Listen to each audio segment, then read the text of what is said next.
and down on all the issues. And oh, yeah, like the dude just said, solid, conservative, and just plain right. Well, welcome to Thankful Thursday. It is indeed Thankful Thursday. And yeah, we are very thankful. And we got a sound effect for that.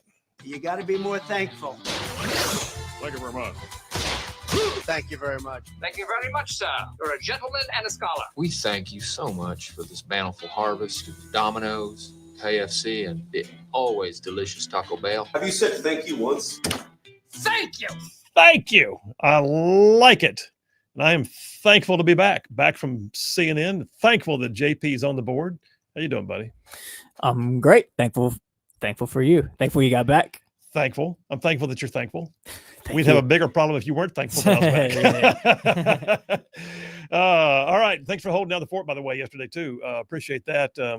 I saw your monologue online, so good stuff. Thank you. All right, we got a great show laid on for you. Yes, we do. Coming up at the beginning of the second hour, because we always do this on Thursdays, got a round of Butters and Lee. So yeah, Butters and Lee coming on beginning of hour number 2. And then beginning of hour number 3, we're going to make up for the fact that I was gone yesterday. We got the Grand Council with Jeff Poore and Dale Jackson. So yep, we got both Butters and Lee and Grand Council both on the same day. That's like craziness. And then I still got a triple dipper. So hit it, man. The Triple Dipper. 3 stories you've got to know. That's right. The Triple Dipper, 3 stories, 3 themes, if you will, that you got to know as we run today's show. First out the gate, peace in our time, baby. Have we just seen the end of the war between Israel and the Palestinians? It appears so. At the very least, both sides have agreed. And I'm watching right now as people are actually dancing in the streets in Tel Aviv. So yeah, peace in our time. We'll talk about it. We'll talk about how it came about. We'll talk about what it means and what it entails. But yeah, peace in our time. We pray that it is. That's number 1 on the Triple Dipper. Number 2, the intolerant left. You know, it's crazy to me that they're always about diversity, equity, inclusion, and yet they are completely intolerant. And the things that we're seeing, to include, by the way, a church that I'm very fond of in North Alabama just got vandalized because our friend Brian Dawson from 1819 News is a speaker there. I mean, come on. The intolerant left, we'll talk about that. Number 2 on the Triple Dipper. And then number 3, the Deep South DEI. Man, come on. Have you seen Auburn and Alabama both? Auburn and Alabama both. Deep South DEI. They're still there. It is still madness. It's still Wokeville. We're going to talk about it. Higher education. Get your head out of your 4th point of contact. The Deep South DEI. That's number 3 on the Triple Dipper. All right, you guys, let me move on into the Rightside Way opening monologue. I'll remind you guys, as always, that the Rightside Way opening monologue is brought to you by attorney Stan McDonald. Stan McDonald, partner at the law firm of Wilmer and Lee. Stan McDonald is also a longtime conservative, and he is the daily sponsor of your Rightside Way monologue, and I'll tell you more about Stan here in just a minute. All right, look, let me just start by saying there's a lot of folks out there wondering what's next, right? The government shutdown. It's easy to talk about from a purely political perspective, but what about the folks who are being personally affected by it? What about that young captain or that young sergeant, both of whom have families who need to put food on the table? What about air traffic controllers who are already understaffed and now may have to work for free till it gets sorted out? What about government contractors or other GS civilians who find themselves with no one in the office and no ability to complete their contracts because all the folks they deal with are out on furlough? It's maddening, to be honest with you. It's also pretty dang scary. And that's where I want to focus right now. Look, I have friends and family like many of you who are facing the possibility of working without pay. So what do we do about it? Well, let's talk about that. Because if this show is going to spend the last 4.5 years we've been on the air talking about the idea that government should never be so big that we have to rely on it for everything, well, then I now have to say that in this time of uncertainty that we also then need to be there for our neighbors because the government is not getting it done. We should not wait on the government. We should look for ways to lighten the load of people who are facing the loss of their paycheck. You know, sometimes life will just dump stuff on you. Sometimes it seems like life is ganging up on you, just dumping more and more and more. It's true. We've all had those times, and some of you are probably going through it right now. Life, you know, just laying on the weight, and you find yourself thinking, I can only go so far. Well, that's when we have to watch out for each other and take a stand for each other. It reminds me of a friend of mine. This is an anecdotal story, and it's also going to be an analogy, but go with me here a minute. A guy that I only knew for a short season, but he left an indelible impression on me that I've never forgotten. So years ago in the late 80s, I was a young lieutenant. I went to Fort Benning, Georgia to attend the infantry officer basic course. And we had a number of foreign nationals who trained in our class, men who came from the armies around the world to be trained in the ways of the U.S. Army infantry. Several of them were from Africa, and several of them were absolutely worthless. But there was one guy who became my friend who was just as solid as a rock. He was a scrappy little 5'4" dude from Malawi, Africa, named Bosco Masukwa. Bosco Masukwa, and that man could soldier, man, I'm telling you. He couldn't have weighed 98 pounds soaking wet, but he never had a bad attitude about anything. There were no complaints, no attempts to get out of duty or pretend he didn't understand the expectations. He was there to learn the art of war at the finest infantry school in the world, and he was not wasting any time in the process. He had a very deep voice, too, for his size, and he just sounded like the guy who used to sing that old song, "Don't Worry, Be Happy." You know the song I'm talking about? We were down sometimes. Somebody would always yell, "Say it for us, Bosco." Without fail, he would smile and say, "Fourth platoon, don't worry, be happy." But there was one day, though, we were at the tail end of a major field exercise. It was the culminating event, a 17-mile road march to a live fire after days and days with little sleep. Guys were getting pretty ragged in the Georgia summer heat. We started off with roughly 2100, that's 9 p.m. for you civilians, and marched all night in full combat gear. Every squad member had their own individual packing list. Our rucksacks, ammo pouches were full enough, but then you had to disseminate all of what's known as the squad common equipment. So we had the massive PRC-77 radio. It weighed 14 pounds. You had the extra batteries for the radio. That weighed a couple of pounds each. There was the M60 machine gun. That weighed 23 pounds. The tripod, the pendle, the traversing and elevation mechanism for that M60, it weighed another 16 pounds. There was the extra, belted 7.62 millimeter ammo for the M60. That weighed 6 pounds for every 100 rounds. And the squad would carry anywhere from 600 to 1,000 rounds spread out among the members. Look, all told, the various members of a squad were sharing the load of equipment that totaled somewhere between 85 and 100 pounds. But you spread it out. Like I said, you spread it out among the members of the squad. So that night, we're somewhere around 01 in the morning. I was the acting squad leader. And I was walking up and down the line, checking on my men, making sure they were drinking water, make sure they had their equipment, all that kind of stuff. And at one point, though, I noticed that Bosco, little bitty Bosco, 5'4", 98 pounds, Bosco, he had the M60. Well, it wasn't his turn to tote that 23-pound M60. Then I noticed I could also see the tripod to the M60 strapped on top of his ruck. Oh, by the way, I could see an extra belt of ammo hanging around his neck. And to top it all off, I could see the antenna for the radio poking out the top of his ruck. That little 98-pound scrappy dude from Malawi, Africa, was carrying almost the entire squad's common equipment. I would guess that he was probably carrying close to his body weight in extra gear, just in extra gear. Bosco, I said, what are you doing with all that equipment? And in his awesome accent, he goes, "Smitty come to me. He say, Bosco, you carry the gun. I say, okay. And then Johnson come to me. He said, Bosco, you carry the radio. I'm too tired. I said, okay. Listen, what happened was everybody in the squad walked up to him at some point in the dark and said, Bosco, you carry it. He didn't tell him he was already carrying everything else. He had a bunch of dudes took advantage of another guy and dumped all their gear on him. Nearly all the squad's common equipment carried by one man. So I called a halt, did some butt chewing and spread the gear out and got us back on the march. What I did was I lightened Bosco's load. And the other guys weren't happy about it, but what could they say? And Bosco, that man was a trooper. The other guys, it's like they forgot they were on a team. One man got dumped on while all the others went into every man for himself mode. It took some doing, but we got back into being a squad. We operated like a team. We did really well, not as a bunch of individuals running around doing their own thing and always thinking of themselves first.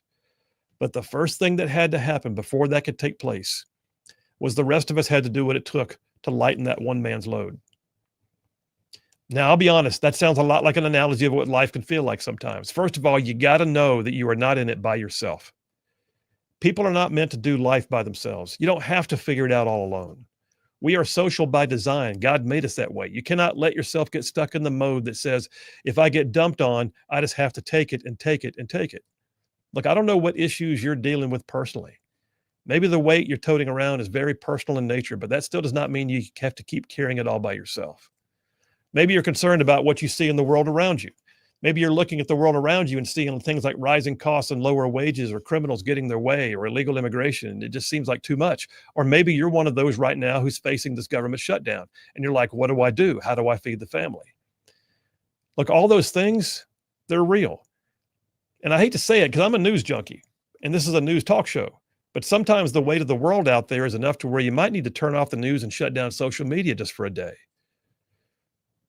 But the bottom line is, don't let the opportunity pass you by to check on a person who may have come to your mind. Maybe they came to your mind for a reason. Maybe your role is to be the one who greets that person that walks in the door by themselves. Maybe, just maybe, that random act of kindness will have way more meaning than you could imagine. Maybe it's your opportunity to lighten somebody's load. That's why we're told in Hebrews 10 to encourage one another to love and good deeds and not forsake our assembling together. Meaning, we should look for ways to lighten each other's load and get together. At church, a social club, for a cup of coffee, a knock on a neighbor's door. And look, I'll close with this. Our pastor told the story once of a lady who was radically impacted by a random act. You see, our church gives out these cards. You can get them. They're like little business cards. And all they say is a little something extra to show that Jesus loves you. Nothing big. That's all it says. Well, one guy had some of those in his truck.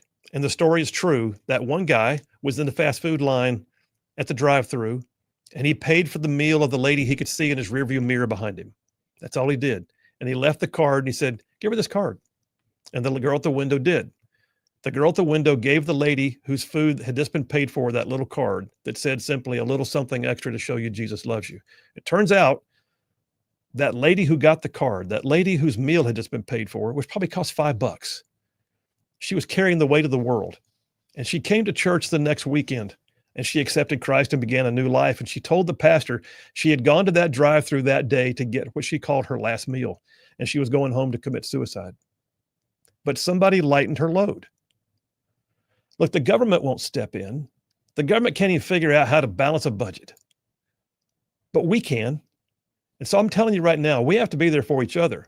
We have to watch for the load being toted around by others, the whole weight of the world. And occasionally it may fall to us to just do something we can to lighten the load of somebody else. So here's the deal. Here's what I'm challenging you with.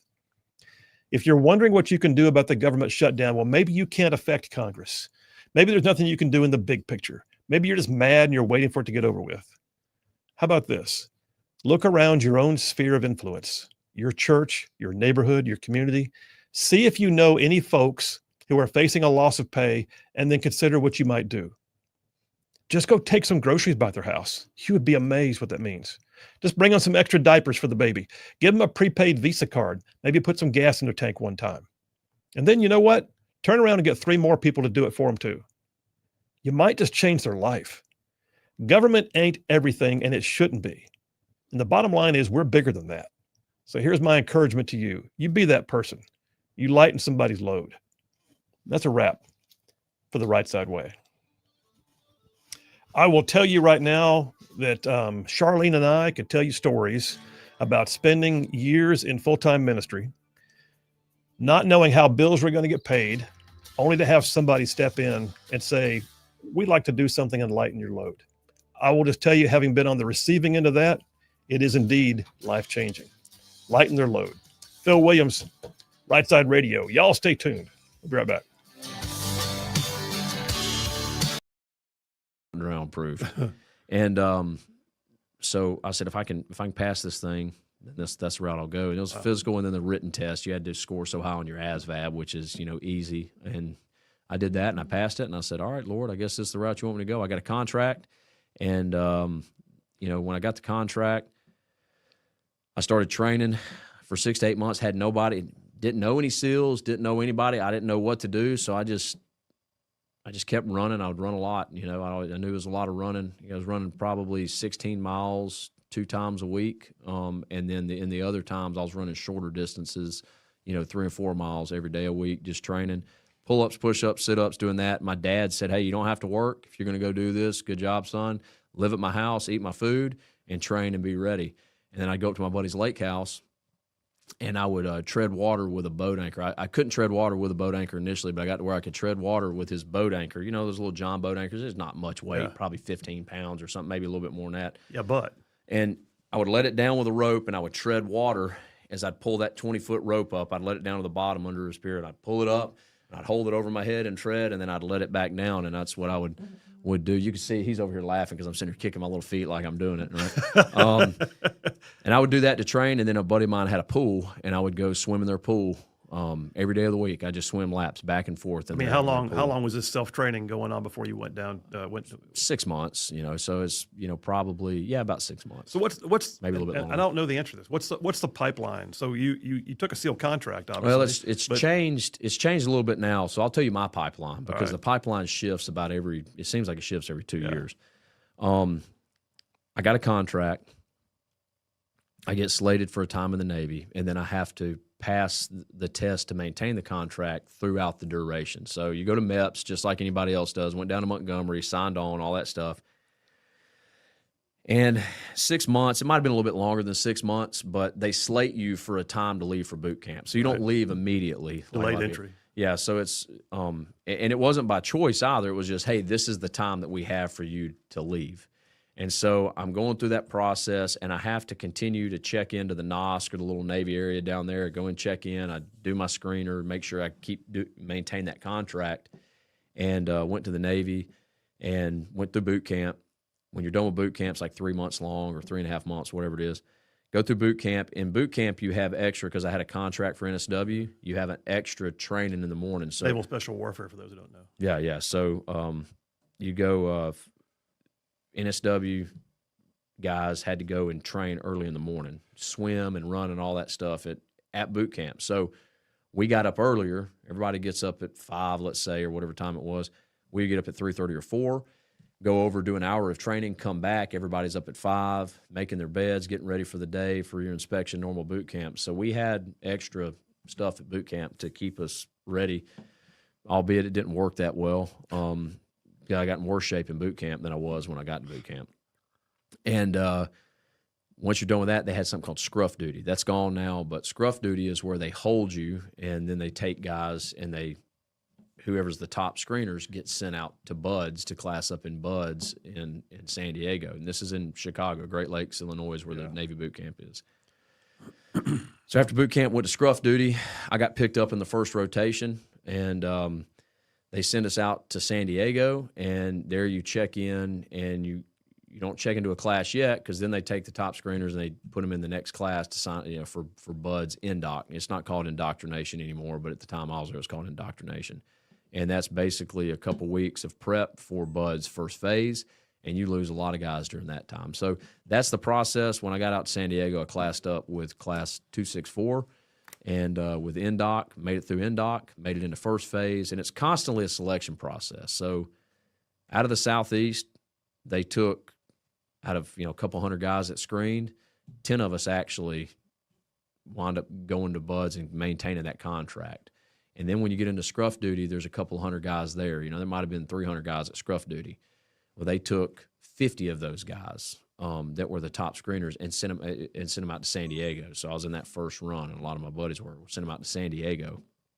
And in San Diego, you might have a couple hundred guys waiting to class up, and they'll take however many of those guys to fill that next class. So they're always selecting, taking the top performers, because, again, they're trying to get more numbers through. The percentage still stayed the same as failure rate, but they're just trying to get more numbers into the teams. And so I classed up with 264, 366 guys with BUDS INDOC. And by the time we graduated BUDS, I think only 11 originals graduated. Wow. And of the 11 originals that graduated, 32.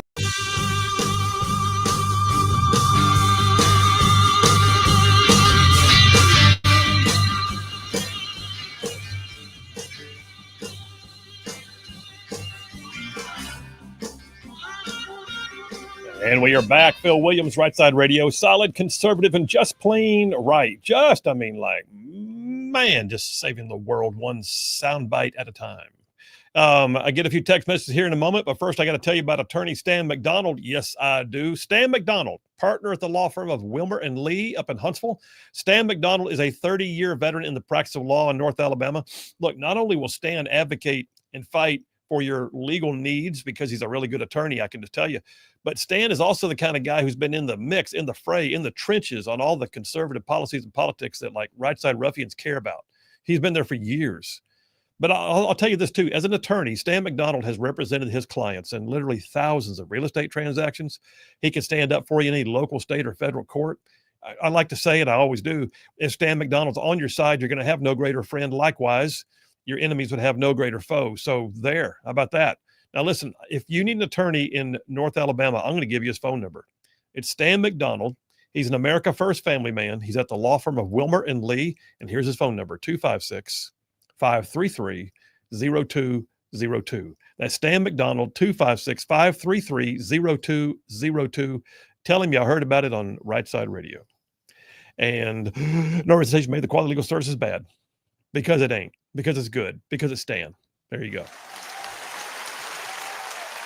Ta-da.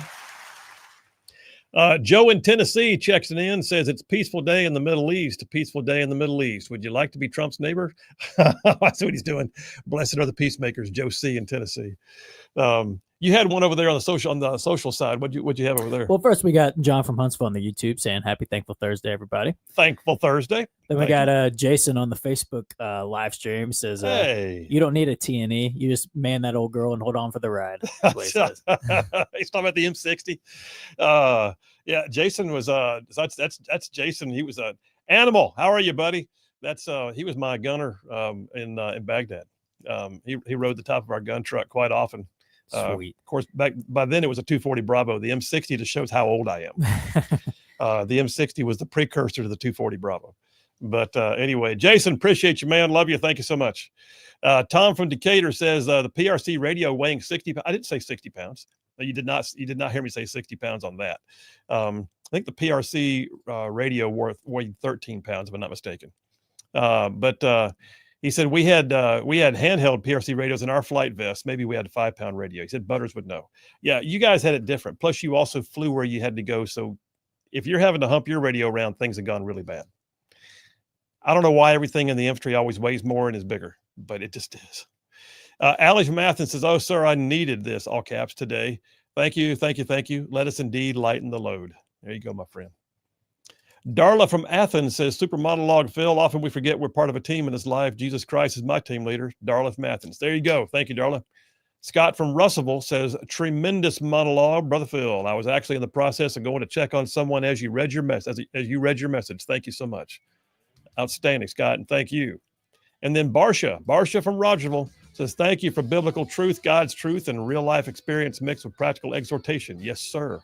Roger that. Thank you, Barsha. All right, more of that and all kinds of stuff. Phil Williams, Rightside Radio. Y'all stay tuned. We'll be right back. That I started with actually got tridents. I was one of those guys. I didn't graduate until class 267. So you get rolled for injury, performance, maybe both. I got rolled, and in 267 is when I actually graduated BUDS and SQT. Yeah, we call that recycle in the Army. Yeah, that's it. You're just getting recycled, but you only get one shot to recycle, and they might hold you 2 or 3 classes for your injury to heal, or whatever it is. But they'll throw you back into a class, and you have certain staples. So Hell Week is one. If you make it through Hell Week, you don't have to go through Hell Week again. If you make it through pool competency in the second phase, you don't have to go through pool comp again. If you make it, and then third phase, you'll have to start over. Are there ancillary? I mean, in the Army we call them special schools, like additional special schools. And I actually had some Rangers some SEALs in my Ranger class. Yeah. So did you go to airborne school? Did you go to? So we go to jump school because we're all Hey-Ho qualified, all that. So, right. But we had our own jump school.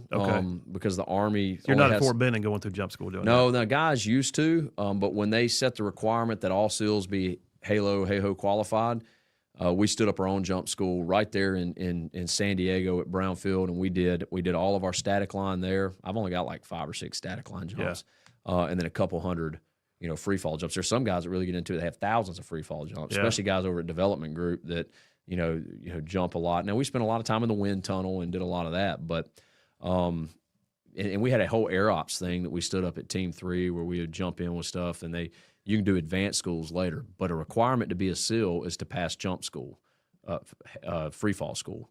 And some guys wouldn't pass it. Some guys make it through buds and then they fail jump school. That was one of the dreams I never got to go do. Yeah. Free fall. By the way, is that still considered like a primary insertion technique for the teams? Is that?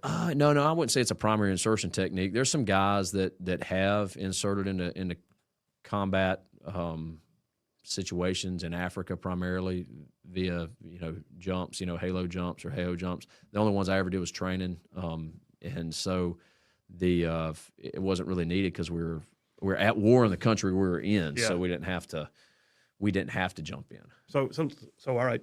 I see the pipeline. I see you got trained. Let me ask you this real quick before I move on to deployments.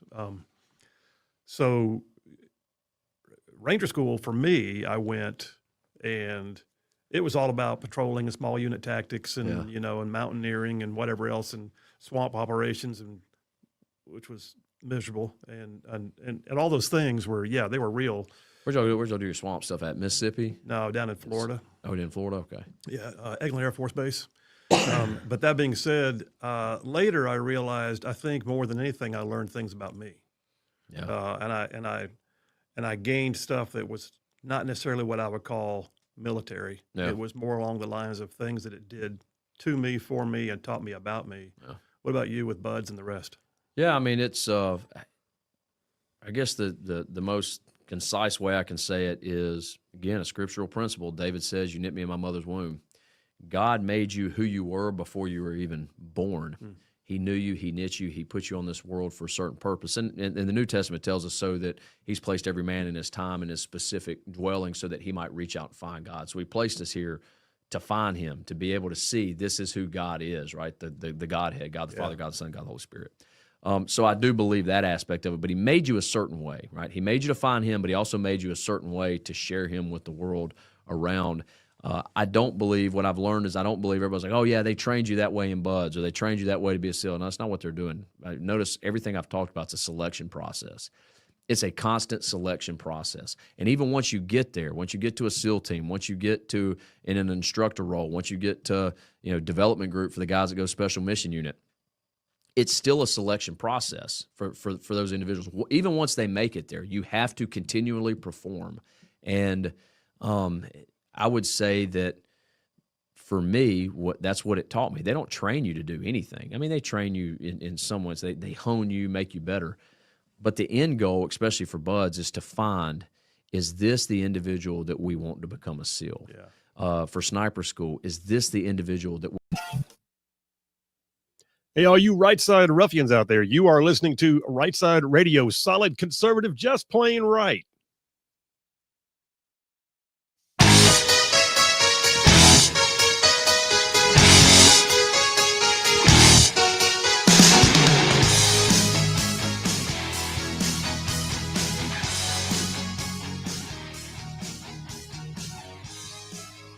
And we are back. Phil Williams, Rightside Radio, solid conservative, just plain right. Just covering down on some major ground across the southeast U.S. of A. Y'all are talking about this show. Y'all. I mean, it goes like from Huntsville back on over to Chattanooga, and I'm talking about Tuscaloosa back on over to Gadsden, and I mean all the way down to that loveliest little village on the plains we call Auburn, straight across the line from there to what we call, once again, Fort Benning. Benning! That's right, Fort Benning, home of the infantry. And then, oh, by the way, big old patches of North Georgia and Mississippi thrown in, just for good measure. Just like what? I lost myself, JP. I looked over and I got distracted. I say all that from memory every time. You just got to turn off all your screens momentarily. I got too much feedback going on right now. Oh, by the way, podcasters. Oh, by the way, radio. Oh, by the way, live stream. Here's the bottom line, y'all.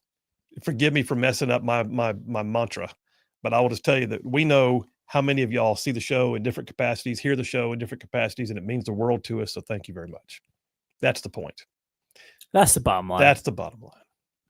Pastor Dave from Indiana says, 1 Thessalonians 5:3, for when they shall say peace and safety, then sudden destruction cometh upon them, as travail upon a woman with child, and they shall not escape, not being a pessimist, but that deal won't last. It's a spiritual battle.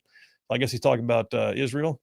That's like eschatological debate or whatever, but I don't know. I wouldn't say all peace is bad. I think those with that believe spiritually, obviously, recognize that the Middle East will have unrest until the day that the Lord comes back. There will be a period of peace, they say, but then it follows with some bad stuff. So Antichrist and all that. But the reality is, it does not mean that we can't seek peace in our time. And I think that what's happening right now is still necessary and still important. Dustin from Hillsborough says, I'm thankful for internet clips of Phil on CNN. Oh, thank you. Because the only place that network is broadcast is the airport, and I don't have time to hang out there. I just had a friend this morning. That cracked me up. I just had a friend this morning that texted me and said, I just found out you're on CNN. I guess I got to unblock that channel now on my TV. That's funny. I think it's funny that some of these bigger accounts have posted clips from like your back and forths with last night, or just in general, like they did last time, and then they did some of your interactions with Goldman last night, and then I'll see some people in the comments who don't know you or anything, and they just say, "Yeah, well, if he's CNN, then I don't trust him still because he's on CNN," and I'm like, "It's guys."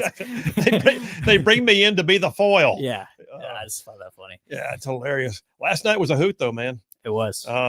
And Fox just played it a little while ago. They played part of my interaction. Which one was it? It was the one about ICE. ICE. There was just shootings and Dan Goldman said, "Is there actually any evidence that ICE attacks are on the rise?" And I think you responded with, "We just saw shootings in Dallas and Alvarado." And he goes, "Oh yeah, well, I condemn those." It's like, oh, okay, yeah. That guy was like an empty suit. Yeah. He was trying so hard to have the thing. He tried to catch me. You've had to be fact checked multiple times. I said, "Well, here's a fact checked." How about this? You're on the wrong side of history. Yeah. Anyway, it was. Yeah, last night was lively. It was. Is that the word we used earlier? Yes. Lively? Yes. Spirited. I think that's good. And Cornel West was not at in the middle of it. It was all Goldman. Like, oh, yeah. He's just on there to appeal to his radical base. That's literally it. Congressman Dan Goldman, who actually he is in office now, having succeeded Jerry Nadler. It's a low bar. Yeah. Oh, wow. So yeah, Goldman is from New York City. So he just apparently caught an Uber over to the studio. Yeah. Me, I had to fly up from Red State, Alabama to be there. I had several folks last night go, "And where are you from, Phil?" "Alabama." "Wow." Mm-hmm. "And you come up here?" "Sure, why not?" Yeah, they pay for it. John from Huntsville says, "Phil, absolutely amazing monologue." Thank you, sir. Also, just wanted to say JP's monologue yesterday was right up there with the best monologues I've ever heard on the show. Hey. Wow. Thank you, John. By the way, I'm thankful for both you and JP and for everybody else who works hard to make Rightside Radio my favorite radio show of all time. John, you're the man. By the way, you are part of the Rightside family, John. Thank you very much. JT Lacey Springs says, the more I hear libs and dims, the more the attached applies. And when the attached I look at, it's a new device for people who get offended easily. It's a roll of toilet paper that hangs off of your ear so you can actually wipe away tears. Nice. That's weirdly interesting. And then Tom with all the kids says, I carried the Hog. Okay, so yeah, the Hog is the nickname for the M60 machine gun. He says, I carried the Hog at PLDC at Fort McCoy, Wisconsin in 1991, but I prefer the D model and aerial gunnery. I totally understand. Yeah, listen, and I'll tell you what, the Hogs, I mean, by the time I'm in training, like at Ranger School, they were so used up. I had to tote that thing around. I called it my 23-pound single shot 308. That's what I called it, because you just rack around. Ka-tow, it would jam. You'd have to clear it. You'd rack around. Ka-tow, it would jam. You have to clear it. It drove me crazy. That was a hoss. All right, listen, we're going to talk right now about this peace plan. I am going to banter first, though, a little bit more about last night, because I will say this. So if you haven't heard, I wonder why you haven't heard. Yesterday, they had a major breaking announcement that Hamas and Israel have entered into a peace agreement. And they're calling it phase 1 of the peace agreement because there's a 20-part peace plan, parts of which still have to be fleshed out. But for the most part, the first thing that had to happen was both sides stop shooting, Israel would pull its troops back, and hostages have to be released as early as Monday of this coming week. That's a big deal. There's something like 20 live hostages, it is believed, still being held, and the bodies of 20 more. So that's happening. And then Israel, once the hostages are released, Israel will release, I want to say roughly 200. 2,000. Oh, let's look at that then. Wow. But anyway, Israel's got to release some prisoners. Well, there's different kinds. There's some that have been captured just during the fighting And then there's some that have been held on life sentences for a while. So it's like 2 batches of different kinds of prisoners that Israel's been holding. And it may be 2,000 in the ones they've captured since the war started. But the bottom line is this, that is happening right now as we speak. The interesting dynamic was last night on CNN.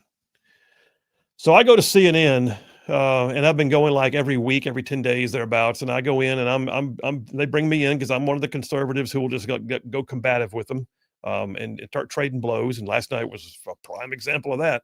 But if you haven't seen the clips, I encourage you to go to our social media. Go to at Sinfield Williams on Twitter or at Rightside Media, and it's also on Facebook. But last night was interesting because the very first thing we did was talk about the breaking news, because it was still breaking as I was going on the air last night. And it was a fairly bipartisan discussion. Would you agree with that, JP? Israel on the Israel. Yeah, it was. It's actually the only thing y'all kind of agreed on all night. To include Abby Phillip, the Yes. host of the show. Yeah, Abby Phillip was actually giving Trump massive credit for doing this and said that she didn't know if it would have been able to be done if Trump wasn't in office. And she actually put it on Dan Goldman as why couldn't Biden get this done when he was in office? So it was a bit refreshing. And of course, Dan Goldman had to couch his terms as to if Trump should win the Nobel Peace Prize. Yeah. He was like, well, there's still some time. It could fall apart. It's like he's still, as a closing part of that discussion, I may have gotten the last word in on that discussion. I think so. And I said something to the effect of, if Trump doesn't get a Nobel Peace Prize at this point, then I question what that prize is even for. But the other thing I said is the difference between, back to the question of the difference between what we had under Biden and what we have now under Trump, is you're watching leadership with appeasement versus leadership with strength. And leadership on the world stage with strength is what the Middle East responds to. It's what the world responds to, generally speaking. They want to know that you got teeth in it. They want to know that you're going to follow through on your word. They want to know you're willing to not just tell them they have to do something, but tell the other side too. And that you're gonna bring some facts to bear on the situation, and you're gonna hold everybody accountable for these peace negotiations. Biden had a peace effort through appeasement, which is, if we give you something, will you please stop?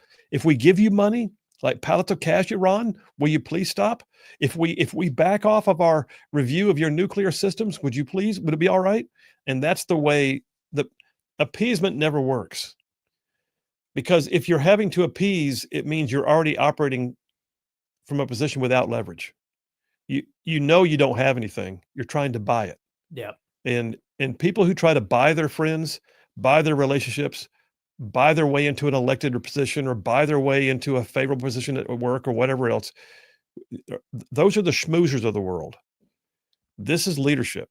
Yeah. And it's a difference. By the way, I just wanted to add, so 250 prisoners that will be released were serving long sentences prior to October 7th. And then also will be released 1,700 people that were detained in Gaza since the war began. So it's total 1,950, what we were talking about earlier. But also, I think, Biden was not doing any foreign policy. Like, they would bring him in for photo ops, but it was really Anthony Blinken, Kirby, those guys who had a completely jaded view of foreign policy. Whereas to now, you got guys like Marco Rubio, Steve Witkoff, who are strong, Jared Kushner, strong in themselves. But then also you got Trump, who could just sit there and pick up the phone and be like, "Hey," and who does, and who does. So they're not just negotiating with some, members of the administration that were awful at their job, but they're dealing with highly capable people in the administration, and then Trump himself. Yeah. To which also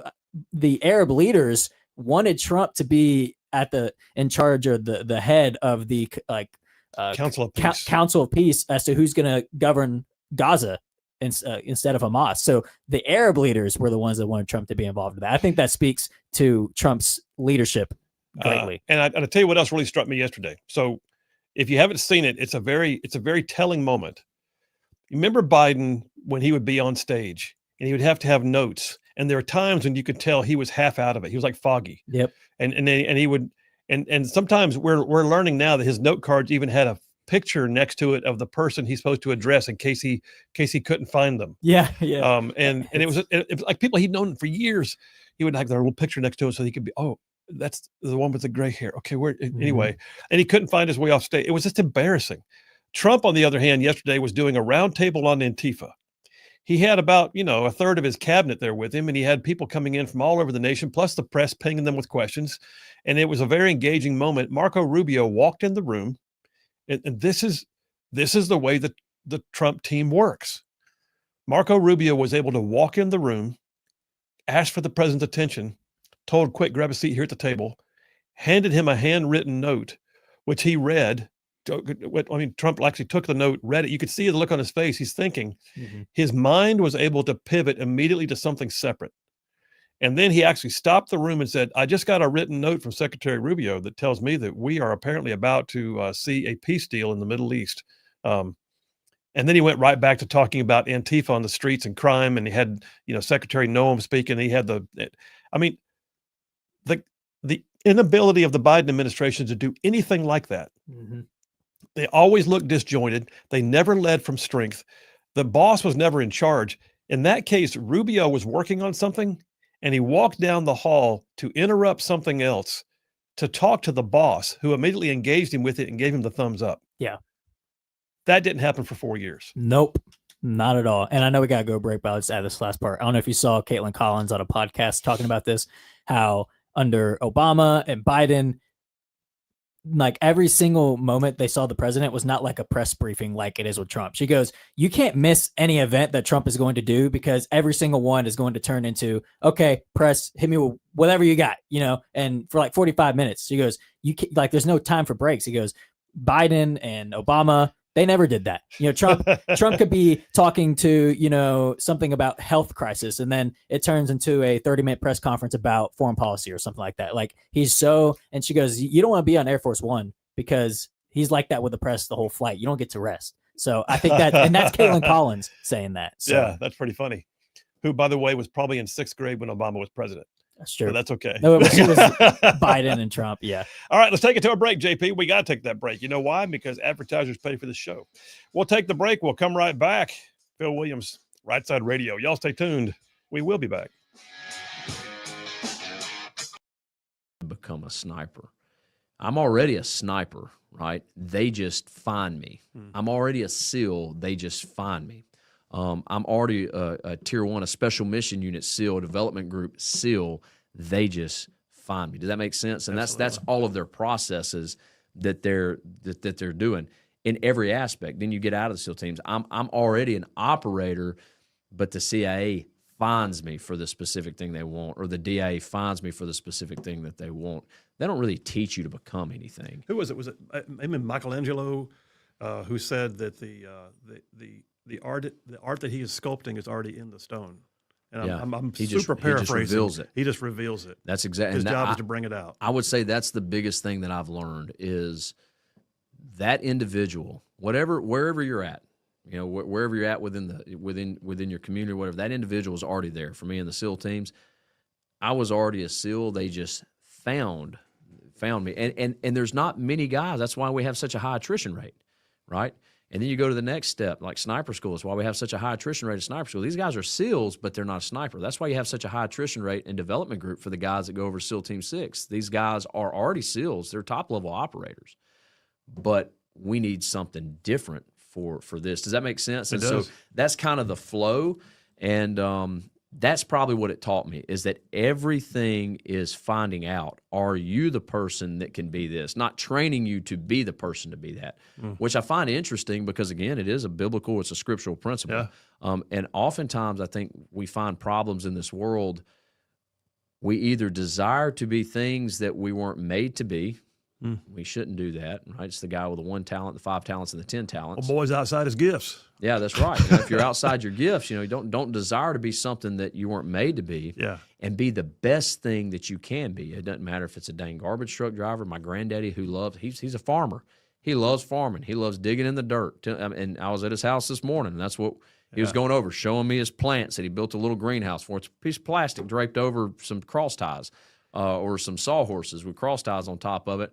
Because plants were $4.99 now, and he wasn't about to do that. He can put one seed in a little bowl and have 80 plants for less than $12, right? So this is But he's in his 80s, but that's the way God made him. Are you Yeah. being what God made you to be, or are you trying to be something else? And that's what the SEAL teams finds out. It finds out the posers. It finds out the frauds. It does. All right, so multiple deployments. Yeah. Some, I assume, non-combat, some combat. Yeah, so I mean, all of our deployments would have been considered a combat deployment, but not every deployment, like what I mentioned to you, the checking into Team 3, not every deployment meant, even though it was a combat deployment for the team, meant that I was necessarily involved directly in combat. Right. So how many and where? So as far as the Navy's concerned, 3 sea service deployments, but my last deployment, because it was a year long, and even the one to Afghanistan was a year long, but I rotated in later than some of the other guys. We rotated in and out of 9, I think it was 9 countries, and I'll name them all here in a second. We'll see if I get my number right. But you got the Iraqi, Iraq, but what's it called? OIF, Iraqi Freedom. Yeah, Operation Iraqi Freedom, OEF, Operation Enduring Freedom. Right. They call it all something different now, right? they Everything's changed. Went to Jordan twice, went to Bahrain twice, went to Korea twice, went to Yemen once, ported in Oman. So, I mean, I got stamps for Oman, I guess. You could say I went to Oman. So maybe that's seven countries. Any of the others I've been to have been on contracts outside of the SEAL team. So I guess 7 countries during the time in the SEAL teams, rotating in and out. And then one of them was a cool mission. At the time, I was really upset about it because I wanted to be in Afghanistan with the boys killing bad guys. It was actually a cool mission with SDV. Without talking too much about it, we were just protecting the SDV, running sniper ops, protecting the SDV as it did the thing it did. And it was, we were around the Horn of Africa. We were in Iranian waters. We were in Omani waters. And, all of that area of where the Straits of Hormuz, when all that stuff was going on out there. Yeah, so that would have been one of those deployments, not necessarily a country. Went out of Bahrain. Oh, and UAE. So I guess that'd be 8. UAE, United Arab Emirates. SDV, was that the SEAL delivery vehicle? It is, yeah. So they do a lot of stuff. It's a little bit different. Again, it's considered combat because but it's more, I don't want to say necessarily too much. It's reconnaissance in nature. We'll leave it at that. But it's combat reconnaissance. All right. Some of those were shooting tours. Yeah.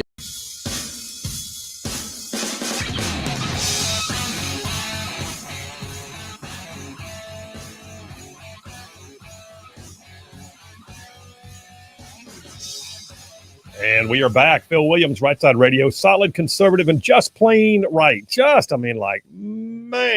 making common sense like a superpower.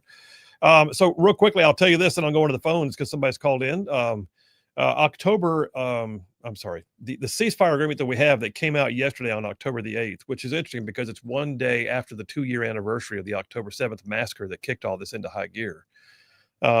They now have a U.S. brokered ceasefire agreement framework, and let's call it that. This is an article from CNN. It is a framework, that's true. The first thing that has to happen, like I said, is there's a ceasefire. There's followed by a swift release of all remaining hostages, and oh, by the way, hostage remains. That's important. People want closure. And then an Israeli withdrawal to an agreed-upon point and a release of those Palestinian prisoners we talked about a while ago. The hostages are talking about being released as early as Monday, and I hope that's true. There were a few sticking points, like, who's going to have the future governance of the Gaza Strip. But one of the things that we know is there's a strong argument being made that Hamas cannot be in governance anymore for this to work. Prime Minister Benjamin Netanyahu had great things to say. I will also tell you, too, that Hamas even released a statement. So Netanyahu has said this is a great day for Israel and the world. He thanked President Trump. Hamas released their own statement saying that the war is now over. So that's Hamas saying this. They say the war is now over, thanking Trump and the mediator, saying we call on President Trump, the guarantor countries of the agreement, and all Arab, Islamic, and international parties to compel the occupation government, meaning Israel, to fully implement the terms of the agreement and not allow it to evade or delay the implementation. That's what they're trying to put it back on Israel, like they're the ones who are, constantly the problem. Anyway, the bottom line, though, is both sides have agreed. So that's huge. And Trump is apparently leaving for the Middle East. Let me jump on the phone real quick. Allie from Athens. Hey, my friend, how you doing? Hey, I'm doing well. While you were tearing it up in the Big Apple last night, I had the chance to go see the Dinesh D'Souza, Jonathan Cahn film called The Dragon's Prophecy that is all about the very topic that you are discussing, and it was outstanding. Oh, good. Very, very well done. Wow. Yeah. Talking about the end times and what the Bible says about peace in the Middle East and all that. Well, yes, and especially Jonathan, I had the privilege 11 years ago of going on a tour that Jonathan led, and I also got a chance to lead praise and worship with him all over Israel. It's just an absolutely remarkable experience, and I can tell you from experience that he has a gift with regard to taking really complex biblical end-time eschatological things and making them understandable. And so I would highly recommend anybody, even if you feel like you have a solid political handle on this or a solid scriptural understanding on this topic, everybody needs to see it, either for the purpose of having it be reinforced what they already know, or maybe consider some things for the first time. And tell us again, real So quick, what what the name they of the did- movie is. We I'm sorry? got It's about called 35 or 40 seconds. So tell us real quick again what the name of the movie is. Sure. Dragon's Prophecy, and it's based on Jonathan's best-selling book. Okay. And they had a one-night showing or two-night showing, which ended last night. It is now available through Salem Media, and it's well worth everybody's viewing. All right. That's good stuff. Thank you, my friend, as always. Appreciate you. You're welcome, sir. All right. See ya. Okay, you too. Bye.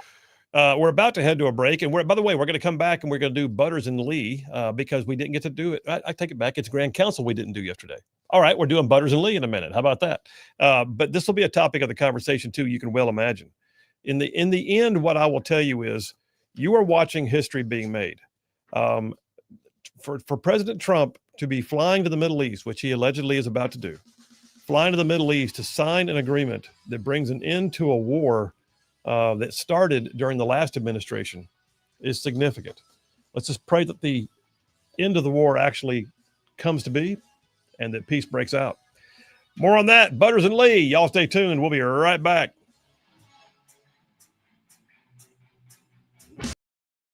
Phil Williams here. I want to remind you that Inspire Advisors is one of our sponsors, and they are doing amazing work. Look, I know this audience. You're the kind of folks who believe in standing up for your principles. You're good stewards of your resources. But what if the companies you were investing in don't reflect your values at all? Well, that's why you need to meet Paul Breyer and his team at Inspire Advisors. Because Inspire Advisors, they are experts in the field of biblically responsible investing. They can help you grow your bottom line while also be proud of what companies you're investing in. Inspire Advisors, check them out. Their website, www.moneypatternwealth.com, and tell them you heard about it on Rightside Radio. You went down as a sniper on at least one or two or three of your all of them, yeah. So when with the exception of that first one where I checked into the team, went to Iraq, so I was nothing. I was just a new guy at the team, escorting some weapons around and doing the thing in Germany. But all the others, all the other deployments, I was a sniper. And then the one where I went to all those different countries, I was a lead sniper from at SEAL Team 3 in particular for our task unit. Confirmed kills? Oh yeah. Killed a lot of people as a sniper. Got the privilege to kill a lot of people as a sniper. I got an award that says, I said this on the Mic Drop podcast not too long ago, I probably have 8 legitimate sniper kills that hey, I shot the dude and we got pictures and all that stuff. I've got those 8. I got an award for 21 kills, which is what I got a buddy that calls me 21-0, but that wasn't necessarily, it appears that way in the way they count it, but I might have shot the guy and 5 other dudes. Me and a buddy of mine, Mike, he's going to do some stuff for the agency we were training the other day, and we were talking about it, how many dudes did we shoot that everybody else shot too? So you might have 5 guys shoot one dude and everybody's claiming a kill. Well, it's the same guy, so they're like, oh yeah, task unit's got 5 kills, no, we got 1 kill, but it's 5 dudes shooting the same guy. So, but he's full of holes. Oh no, yeah, he's definitely dead. But that being said, so did get quite a few confirmed sniper kills, especially as a new guy sniper. and then did some other really cool missions where we didn't necessarily get kills, but they were probably sketchier than anything I ever did, even getting shot at in combat, because it's like, hey, if we get shot doing this, we're done. What's the longest in a austere environment or a combat zone environment where you had to lay in a hide and just provide Tom? overwatch? Yeah, like longest I mean, on scene. On scene, probably 72 hours, I think. Somewhere around 3 days. Yeah. Okay. And I mean, it's not like you're just like laying here like in the movies, just not moving at all. Pissing on yourself and the whole yeah, thing. no, it's not that. Don't piss on yourself. Don't crap your pants. Don't piss. Nobody does that. Just roll over and pee and make, and but I would say I think 72 hours was the longest one that I was in a sniper hide on, and we would move, and we were breaking down that sniper hide and moving around. Two-man team? No, it was, so for us on that one, I think it was 4 of us. I think it was 4 of us in a sniper hide, 2 snipers, a comms guy, and a guy that was carrying rockets and the Carl G. I don't know if you know the Carl G. Man, that thing is phenomenal. Yeah, Carl G. So the guy that was carrying it, Greg, he killed like 12 people with Carl G. It was in one. He just said, he's like, hey man, I'm going to set this thing to airburst. These guys are shooting at us behind the wall. They hang out the wall and shoot. And he's like, I'm going to set an airburst right over that wall. So I gave him the distance to the wall. It was like 1,100 meters. He's like, I only got 11 and 12. And I just remember him turning it and clicking. He's like, I'm going to leave it right here halfway between. He fired that thing over the wall, and it airbursted, and the shooting stopped. So we clear up to it, and dude, all these dudes are back there. They're like, it's kind of half alive, half dead. We do the biometrics on them, take the pictures, and all that stuff. But it had those. I was talking to Andy Stumpf about this on a podcast not long ago. Flechettes. You remember the flesh? Oh yeah. I'd never seen what was in a Carl G airburst. Well, it was all those flechette things, man. It looked like it just tore these dudes to pieces. Anyway, so sorry. Just so you know, we're at 1 hour here. So. Can we take a piss? Yeah, I think we can. Right. Why don't we do this? Well, I don't have to say it now because you just said it, so we're on the mic. Yeah, let's go ahead and take a break. We'll come right back and wrap up. Let me ask you, though.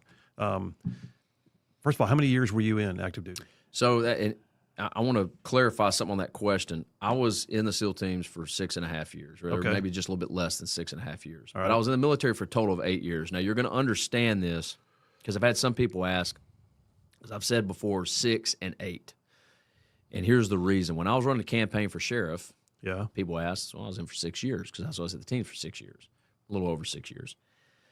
And that's what my DD-214 would say. However, there was a year and a half technically on my paperwork. So if anybody does a search, they say, this guy was in 8 years. So I had people during my campaign for sheriff that said, what's this guy trying to hide? Was he kicked out of the military? He was in for 8 years. Why is he saying 6.5? Does that make sense? Okay. On the other, and you understand that being in politics, anybody will grab it whenever they're they scrutinize, can. Man. And so then I was like, well, crap, So then I'm like, all right, well, I'm in 8 years, but I feel bad saying that because my last year and a half was I was still a SEAL. I was checking into a NOSC as an inactive ready reserve to get called back in anytime, and I was trying to go to the reserve SEAL team, but that's where they found I had type 1 diabetes and I wasn't able to continue my service. So I was in that kind of a med process. So I didn't actually get my final paperwork till I think it was August of 2014, which was exactly 8 years from the time that I signed on and went into the Navy to the time I exited the Navy. 8 years. I get it. But let me ask you about that. So type 1 diabetes, I mean, is there diabetes in your family? Was this something was this injury induced? Was it hereditary? Where'd this come from? So I got diagnosed with type 1 diabetes it was at that transition time between active duty SEAL teams into reserve SEAL teams. And my mom had diabetes, and at the time, I remember going to the Group 1 medical doctor and him saying, and me and my wife and even friends in San Diego, they weren't in the military or anything. They're just friends we had in San Diego we went to church with. They live in Coeur d'Alene, Idaho now. Is it Coeur d'Alene, Idaho? Yeah, yeah. They live in Idaho now, in Coeur d'Alene, and he's a prosecutor. But they were laughing because I get back from all these deployments, and I'm like, hey, I might get out. I'd screened positive, for development group to go to green team, did the run, the swim, all that stuff. And the reason I say that is they actually used that against me because They're like, there's no way you have diabetes. That's what the group 1 doctor said. He said, there's no way you have diabetes. And I was like, I don't think I have diabetes. He said, we'll retake the test. Come back again. I'll come back the next day. He said, be sure you fast for 12 hours.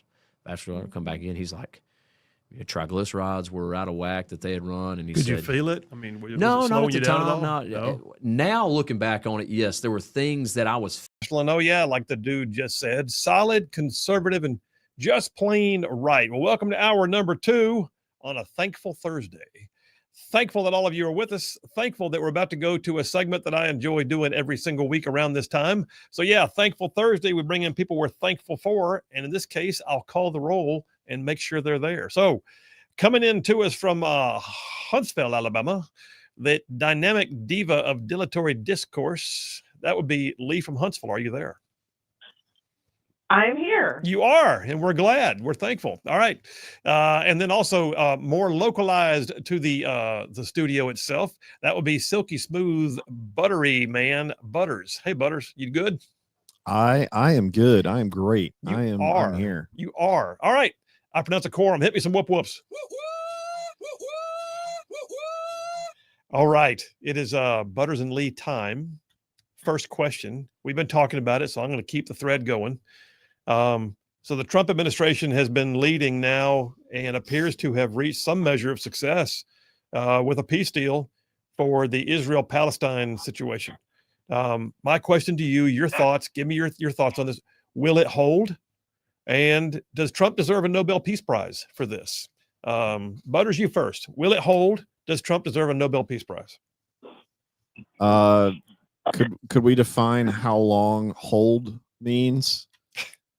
Through the end of the week, sure. In perpetuity, I don't know. I think it's a good thing. I guess I should preface all of that with it. It's a good thing. It's a good step. I hope that that motions are put forward, but on to the next issue in the Middle East, I guess.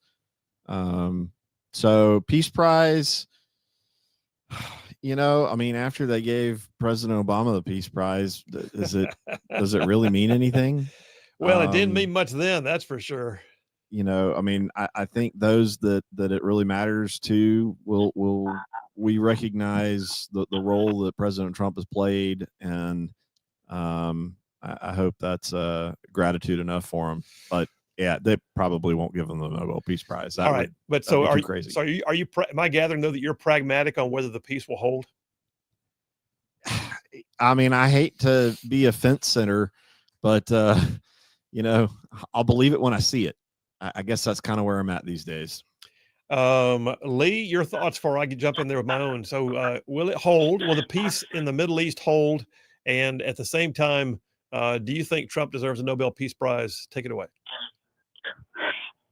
I don't know if it's going to hold. That's going to depend on Hamas almost entirely, because Israel's rarely the offensive.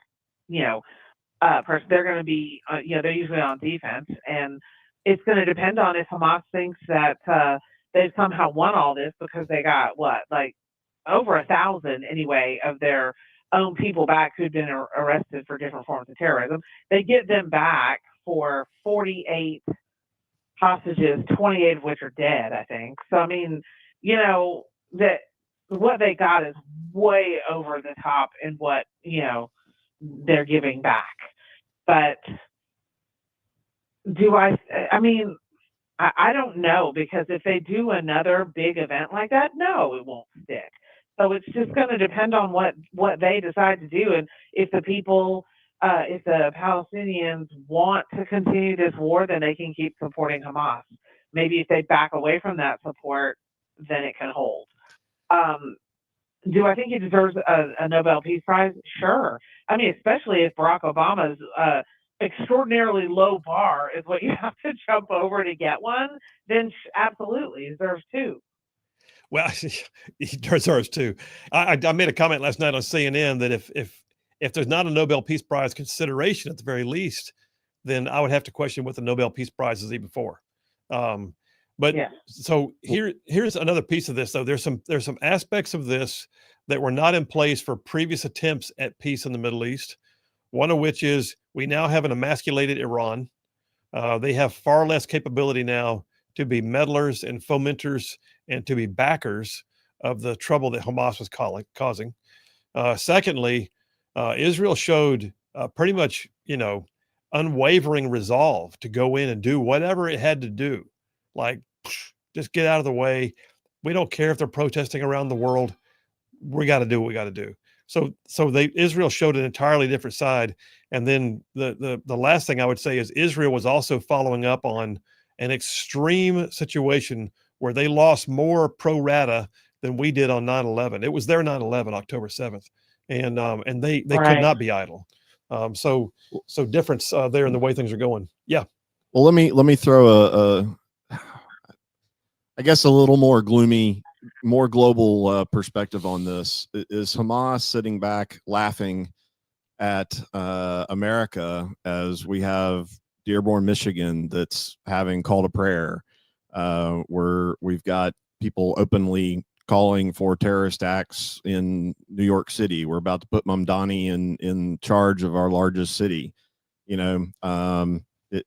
it?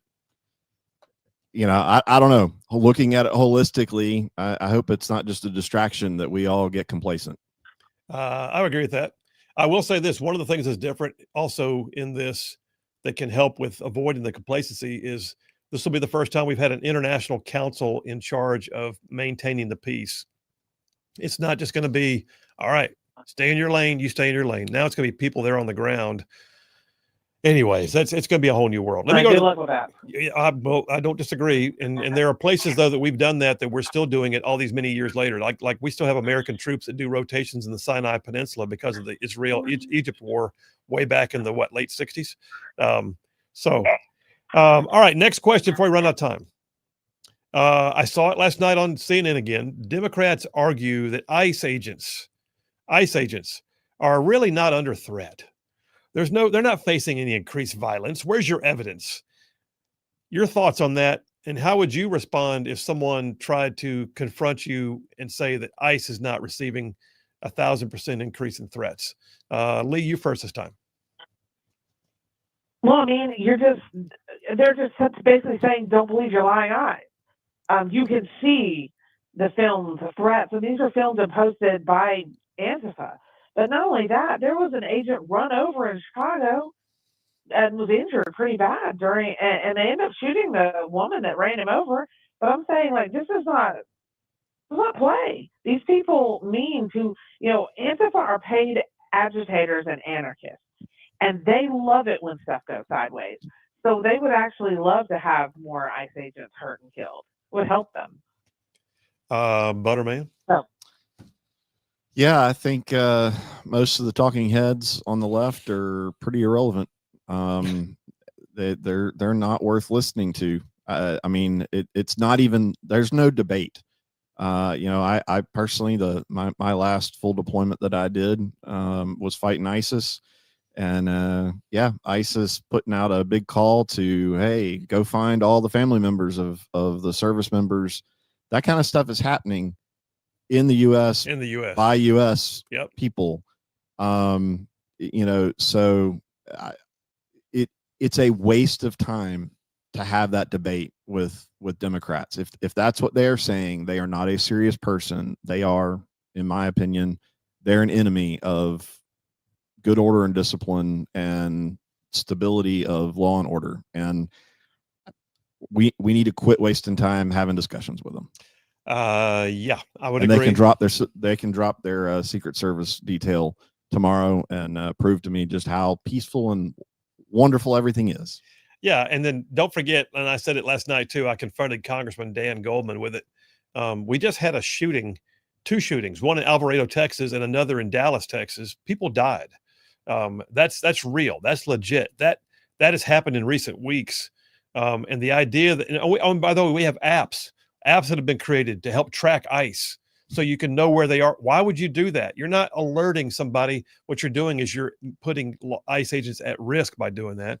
And then the third thing I just saw today, one of their latest tactics, the left, is to to watch ICE pull out the gate and then follow the convoy and then honk the horns and yell real loud to warn locals that ICE is coming. I mean, who does this stuff? But they hate Trump more than they love America is where we really are right now. All right, we got to take a break. That's round one of Butters and Lee. We come back and we flip the script and we just wait. And they ask me questions and I hope I have an answer. I think I'll have an answer. I usually have an answer. I hope I have an answer. Phil Williams, Rightside Radio. Y'all stay tuned. We will be right back.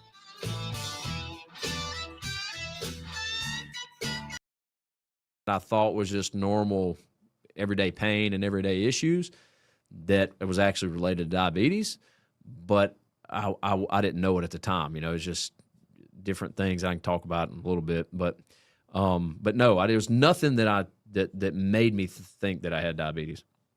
And he's like, "There's no way you've got diabetes." The second time, he said, it was a Friday. He said, "Do me a favor. When you go home this weekend, don't eat a bunch of chips at the Mexican restaurant. Don't drink," which I didn't drink anyway. But he said, "Don't drink. Don't go out to the bars. Don't." He said, "You ain't got to fast," but he said, "Just do kind of like a chicken and broccoli sort of thing." He said, and I remember eating. I remember my wife fixing chicken. I was like, "Hey, we need to do this so I can make sure my stuff is right." He's saying it's wrong because maybe what I ate beforehand. So literally the whole weekend eating chicken and broccoli, and salad.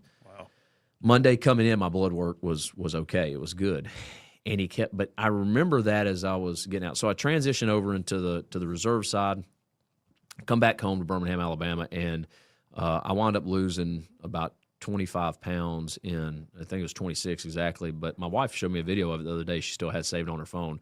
Like, I looked like a different person. I went from 200 pounds down to 174 pounds in less than 2 weeks, about 10 days. What was that attributed to? I mean, that happens when you have diabetes. Okay, so type 1 diabetes, yeah. Right. And peeing all the time. My wife kept, and she feels bad. She talks about, at times she felt really bad when she found out. She's like, "Did you brush your teeth? You smell like cream corn." That's what she was saying. And it was that sweet smell. It was that because I was in, diabetic ketoacidosis. It's that blood sugar coming out. Like law enforcement, you pull somebody over, if they're a diabetic, you might think that they were drinking because of the smell and also because of how they act.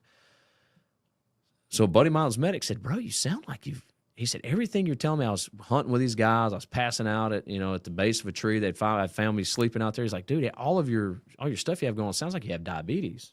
And so now I'd heard that before from the. No kidding. I mean, that was here. That was right up the road here hunting I say down the road, I should say, over in Walker County. And so I went home and I said, "Mom," I said, "Tyler says he thinks I have diabetes. Can I use your blood?" She had diabetes. I said, "Can I use type 1? I said, "Let me use your blood sugar checker and check my blood sugar." My blood sugar was like 590. Oh, wow. So we knew then. You're still walking around and all that. Oh, though. yeah. And I was passing out at weird times. I was peeing all the time. It was so all of the things, everything was blurry. Like I remember thinking, my eyes, especially at night when I'd see lights on vehicles, I remember being so blurry, and I thought it's because my eyes were so used to running on night vision all the time that it's almost like the lights are too bright. Yeah. I remember telling myself, talking to my wife about it. I'm like, "God, are these lights not look star clustered to you?" And because your blurriness in your eyes start happening, go to the VA, start the process. SOCOM Care Coalition gets involved because it's not uncommon. Now I definitely can't be a SEAL. I can't go back into the SEAL team's active duty. We're going to let my wife finish nursing school. I was going to go back in and then try to screen for development group again to go to Green Team and go to the East Coast. And the reason I bring that up is because when I left, my chief, who came from Red Squadron Development Group, picked a few of us, and we went out. I remember I borrowed his fins to do the swim in. Passed the test and everything. They had the board out there where they're sitting and do the psychological eval and all that stuff. And I don't know the process anymore, but he told me, he said, "Jared, if you stay in, if you stay in, you're going to get a slot in Green Team. You're going to go. You're going to go over to development group." That was your dream, wasn't it? Do what? That was your dream, wasn't it? Well, that's what I wanted to do. I want to stay and do that. But I was also at a point where my wife had her school paid for here in Birmingham, Alabama. She had been waiting on me a lot. I was jaded about some of the stuff. I didn't like the Obama administration. I mean, there's all the things that anybody deals with, And I was like, okay, I appreciate that, but I really wanted to go home. So that's the choice that I had. And I said, well, I'm also looking at the reserve unit. He said, all I'm telling you is if you stay, because I had enough time on my enlistment to stay and take a slot to Green Team. He said, you're going to take somebody's slot. And that changed how I viewed it. He said, so either decide to get out and go reserve or whatever it is you're going to do. He said, or stay and be ready to sign on for another, 4 or 6 years, whatever the requirement was, because you're going to get a slot to Green Team. And I was like, okay. I talked to my wife about it, and we decided, hey, let's get out, let her finish nursing school. It would only be 2 years. I could do the reserve stuff, and then I would get back in, and we would try to, go to a team for a little while, then screen and go to development group. So that was the process. And so I had all of that. I was selected for development group. It's in the eval paperwork, that I had that. I was top physical performer at Team 3 at the time, right? And it had all my, all of that stuff that I had done, right? Past that screener, which is not hard. It's a 3-mile run, in 22.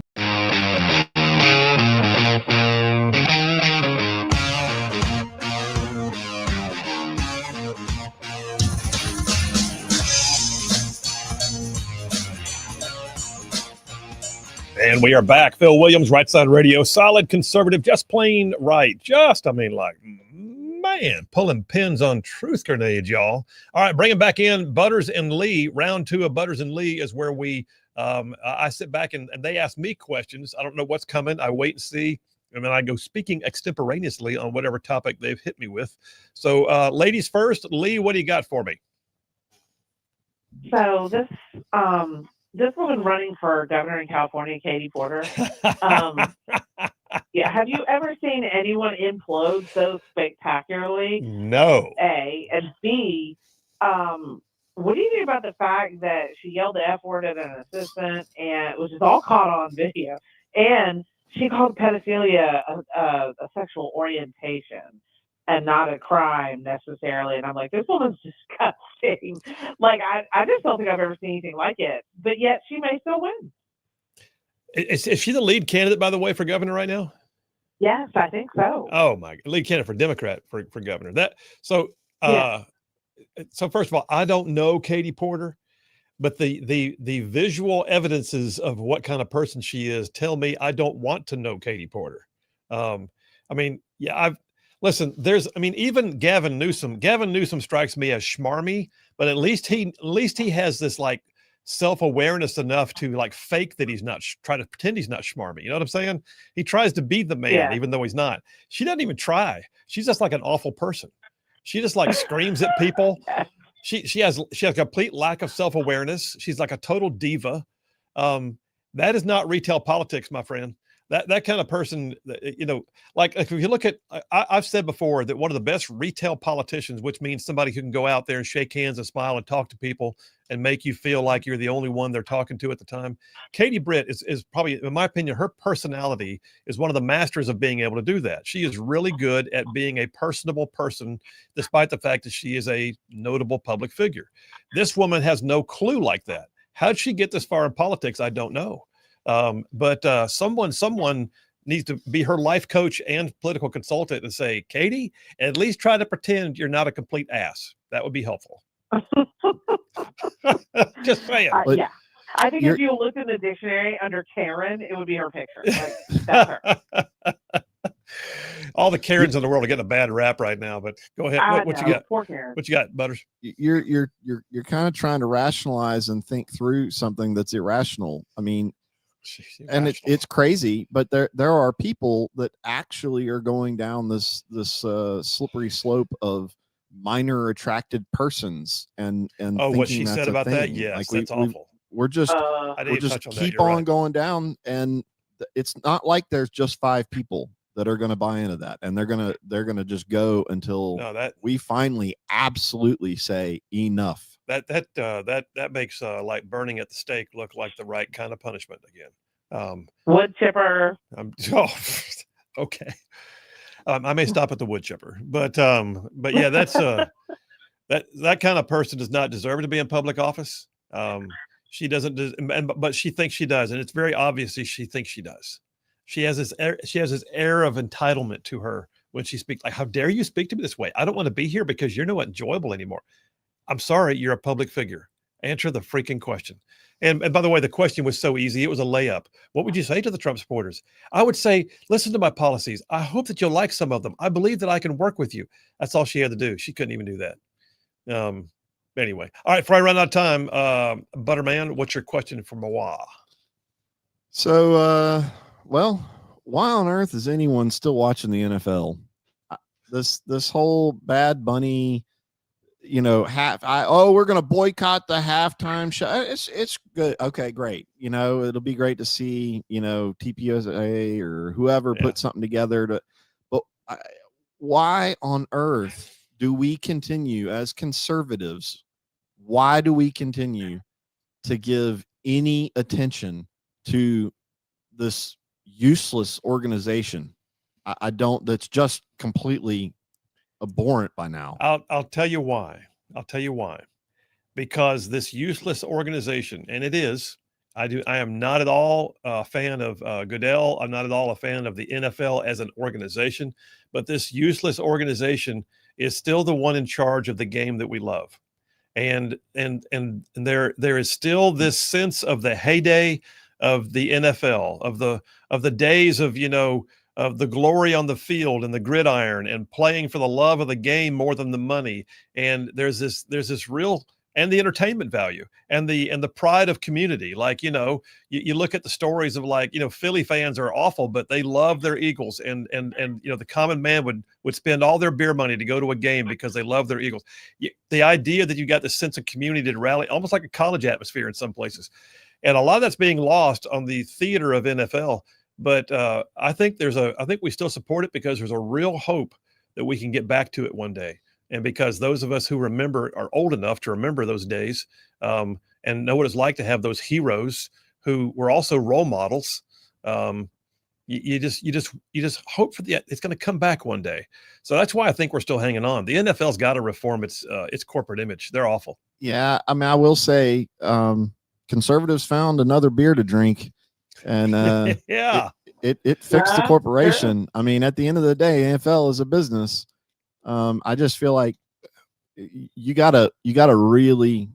really got to take the attention away. This is going to be real interesting to see how this plays out with this halftime show. And this halftime show with this guy Bad Bunny, I realize I'm not the young hipster. Maybe there's a young hipster atmosphere out there that really wants Bad Bunny, but I don't think so. And I don't think that young hipster crowd is also, and I don't think the young hipster crowd can afford the tickets to the Super Bowl. But I think that if this turns into it won't be the game, but if the halftime show, if the ancillary moments like kneeling for the anthem and those kind of things, if those ancillary moments of conservatives pushing back can actually take hold, I think you'll begin to see changes. I look forward to it. So that's it. All right, Butters and Lee, appreciate you both. Thank you much. Yeah, Bad Bunny. Who cares about that guy? I mean, Bad Bunny does. Well, that's true. That's about it, I think. I guess he sold some records. And Anna Navarro took a selfie with them the other day. Anna Navarro. Yeah. Did he borrow one of her dresses? Probably. All right, we're taking a break. Phil Williams, Rightside Radio. Y'all stay tuned. We will be right back. A half-mile ocean swim and whatever, 10 minutes. And I had whatever stuff it was, right? I met all those metrics and superseded those metrics. Done really good at it. And that's what they actually use that against me to say, oh, no, see, this guy, he can perform. He just can't be a SEAL because when you're insulin dependent, you can't jump, you can't dive. Yeah. And so I couldn't be a SEAL. I was like, well, I don't want to be in the regular Navy. And that was kind of the back and forth. So SOCOM Carry Coalition assigned an attorney who worked pro bono. He's out of Birmingham, former Marine sniper. I won't use his name. He's asked me not to use his name on the air and stuff, but he's done this for a lot of veterans. Good guy. And he helped take care of me and helped me get my VA, my retirement IDs, my like TRICARE for my family, or I forget what it's called, but it's TRICARE essentially, right? And get all that process, and that was about a year and a half. Do you have any idea how much of that time when you were still on active duty you might have been toting that type 1 diabetes around with you? They think at least a year because Really? they can do blood work back that far, and to confirm that I had it on active duty. So the way it worked, I could have been in the regular Navy, but I couldn't be a SEAL. You can't be a SOCOM or JSOC operator and be insulin dependent, which I get now. I understand that. I understand why. And so they took me through that process. So even though I was out of active duty as a what's the word, like a dishonorable discharge out of active duty, no issues, re-enlistment code, all of that stuff. And I was in the reserve side. Everything was good. I could not maintain my SEAL status. So you said you didn't mean dishonorable discharge. No, honor. Oh, honorable yeah, discharge. no, honorable. I'm sorry, not dishonorable discharge. A regular. I was a good discharge. I don't want honorable, that to be recorded. No, honorable discharge.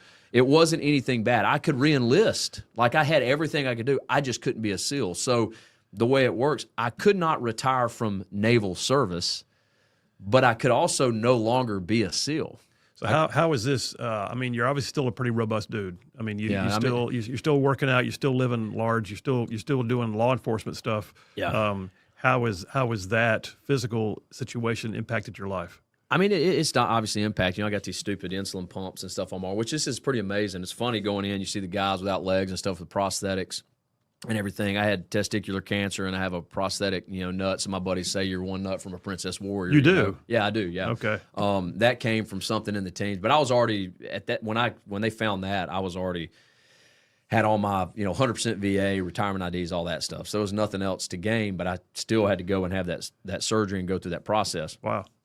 But so I have prosthetic there, and these two things are considered prosthetics in the VA because it's a prosthetic pancreas, an insulin pump, and a blood sugar thing, and it runs to my phone right here. So you can see, like, it's pretty cool what we have, to take care of it. See, it runs my blood sugar on my phone right there, so it runs that. My insulin pump, is another app on the phone that hey, deliver insulin as I need it. And so these are considered prosthetics because they're outside of normal. Kidding. Yeah, so I'm in there, and you're looking at dudes that don't have two legs, and I'm like, I've got more prosthetics than you, bro. He's sitting there without legs, and so it's so it has impacted because one nut in a pump. One nut in a pump, man. I mean, that's it, dude. So I say all that to say it has impacted, how I live my life. I can't deploy like I used to. Like, even contract work, I couldn't be a federal agent at the time. Now I'm a federal TFO with Homeland Security, but I couldn't be a full-bore federal agent because I was looking to get picked up by the U.S. Marshal Service when all this happened and rolled out. But you couldn't be insulin dependent. I think they've changed that now, where it's okay, but it did limit tremendously what I could do. So being straight up about it, I mean, knowing how you've lived and the way you've lived, I mean, was there any bitterness? You ever question God on it? No, not for this. No, I never questioned God on this. I mean, it's my honest opinion. If I would have lasted, and me and my wife talk about this and laugh because she probably would have been in the same boat. Her school was paid for. Her nursing school was paid for here. I would have lasted about 6 months out of the SEAL teams, and I would have jumped right back in, and I would have, probably hit a deployment, gone over and screened, and tried to go to development group. Now, I might not have made it through Green Team, and I was a sniper school instructor when I got out, so I was selected for sniper school and even checked in with Monty over there. Monty LeClaire was the chief at the time.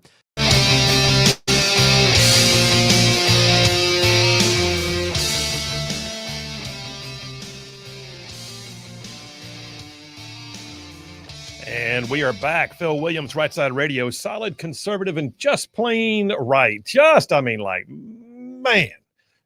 covering down on some major ground across the Southeast U.S. of A. Y'all, I'm talking about this show. This show goes from like Huntsville back over to Chattanooga and Tuscaloosa back over to Gadsden and all the way down to that loveliest little village on the plains we call Auburn, straight across the line from there to what we call, once again, Fort Benning. Home of the airborne. And then, oh, by the way, big old patches of North Georgia and Mississippi all thrown in just for good measure. And that's just the radio. That's just our radio footprint. And then there's all y'all out there live streaming, looking in on audio, video at places like X and YouTube and Rumble and Facebook and our website, rightsidemedia.org.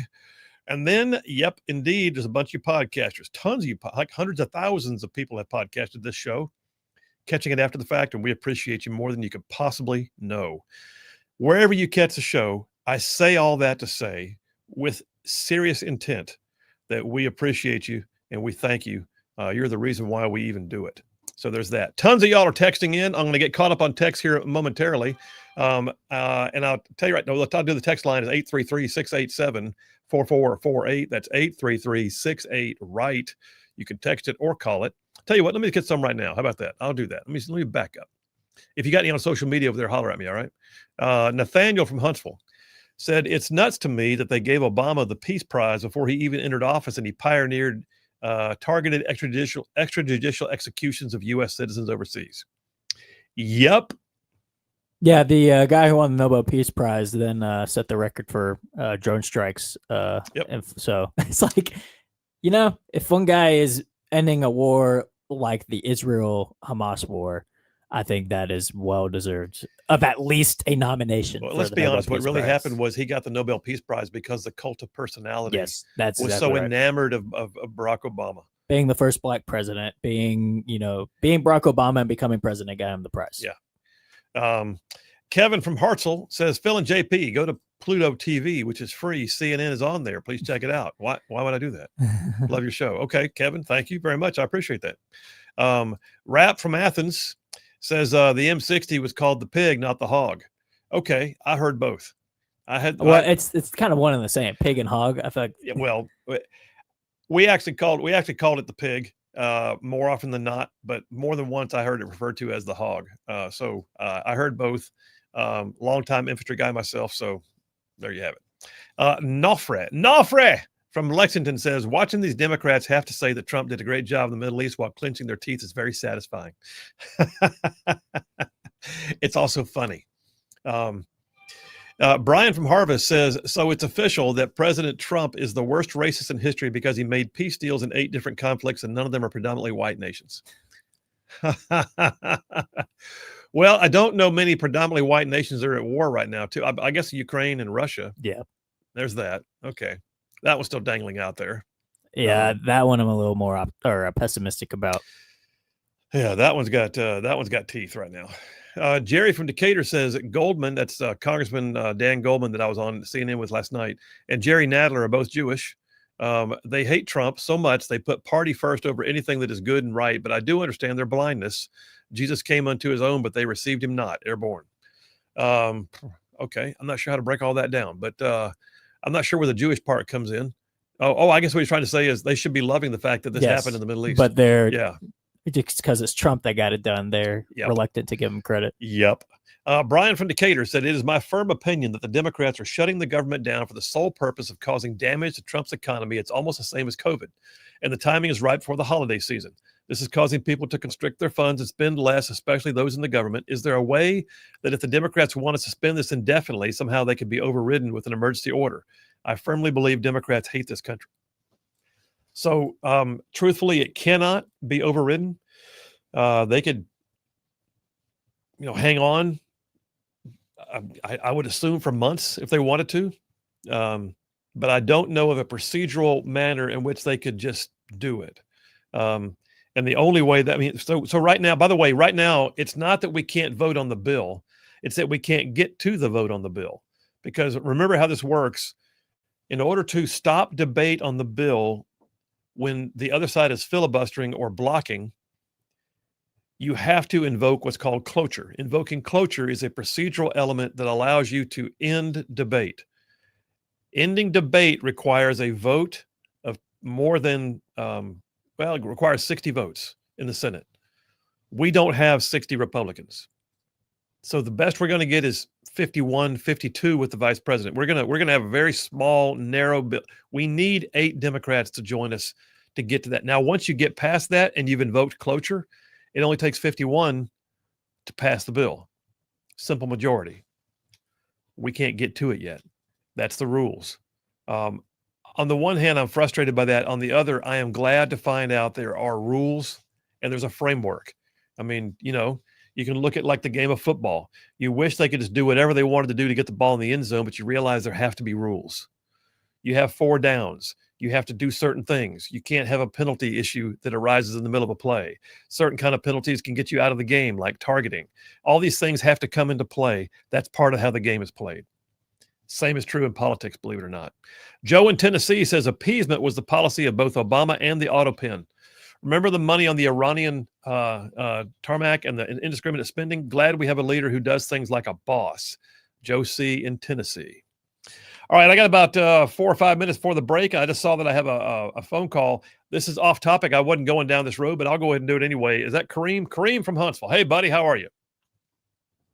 Hey, Phil, that's me. I just want to take you off the speaker real quick. I know the rules. Okay, thank you very much. Yeah, get off that Bluetooth. Yeah, you hear me? I got you good now. All right. Listen, as far as this government down go, and I audience need to know that this is not about illegals. This is about them taking away your health care. The ones who listen to this program, the ones who call you every day, the ones who may have Medicaid or Aetna or whatever it may be called. It's even if it's part of the ACA, it is what you receive as a benefit for being American as part of the Obama Affordable Care Act. Please do not let these people tell you so you can lose your health. Okay. Hey, by the way, something's going on with your hey, Kareem, something's going on with your phone, man. You keep hitting a button or something. It's beeping constantly. Can you hear me all right? Yeah, I can hear you. I can hear you now. Okay, we got you. We're going. All right, let me keep hitting a button. Well, okay, here's a couple things. Obamacare, we could argue all day long. If you have to subsidize it and it can't stand on its own, that means it's obviously in trouble, and Obamacare is in trouble.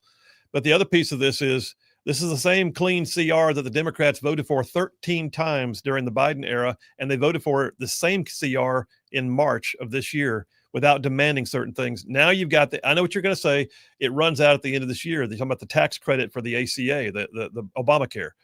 But the reality is that's a separate piece. That's a separate piece of legislation, and they could come to the floor and debate it like men and women, but they won't. They need to pass a clean CR, reopen government, get to the floor, debate the issue like everybody else, but they want to tack it into a CR that they didn't tack it into in March. Why is that not a problem? That's because you cannot trust the Republicans to do the right thing. You cannot trust them. They're going to do whatever Trump says do. None of them is going to fight him on it. And at the end of the day, you will have 60 million Americans, not illegals, Americans, who can't afford insurance to begin with. Okay. That's why the whole program was created. Well, I'm going to make a prediction. I'm going to make a prediction. They really need to pay attention to what's going on. I'm going to make a prediction. Here's what's going to happen. The Republicans have already been intimating this anyway. Like Marjorie Taylor Greene, she agrees with you. And they have no replacement plan. Well, let me finish. Hang on. Let me finish. I guarantee you what's going to wind up happening is in the next week, you're going to see Democrats say, we have reached an agreement with the Trump administration and the Republicans. We're going to vote for the CR because they've guaranteed that we will bring a bill about the ACA to the floor and allow debate and a vote up or down on it. And that's what's going to happen, I bet you.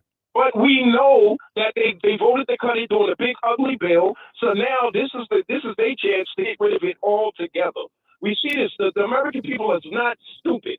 Right now, this country is a pin hairs away from civil war, and y'all, I don't know why y'all is in compliance with this man and letting him do this. This rhetoric about civil war. This is a spending bill. If you're telling me you got to have Obamacare or we're going to have a civil war, then you got bigger problems than that. The reality is this: it is. Act like grown men and come to the floor and debate a bill like you're supposed to, and like you didn't require to be done in the entire 4 years of the Biden administration when you pass CR after CR after CR. It's the same CR. They just don't want to do it because they don't want. No, what they want to do, what they really want to do is they want to ruin the current economy right before Christmas. That's what they want to do. You work for the party of Grinch. And that's you work for the party of Grinch, and I mean the ugly Grinch. And you guys is laughing about it. That's such a red herring, man. That is such a red herring. The end result is this: open up government, then the speaker and the pro tem of the Senate can bring everybody back in, and they can debate that bill like grown people do. But the Democrats don't want that. They wanted to say no Trump. They cannot be trusted to do what's right by the American people. Hey, you know what? I trust them. They cannot be trusted. How about this? I trust them.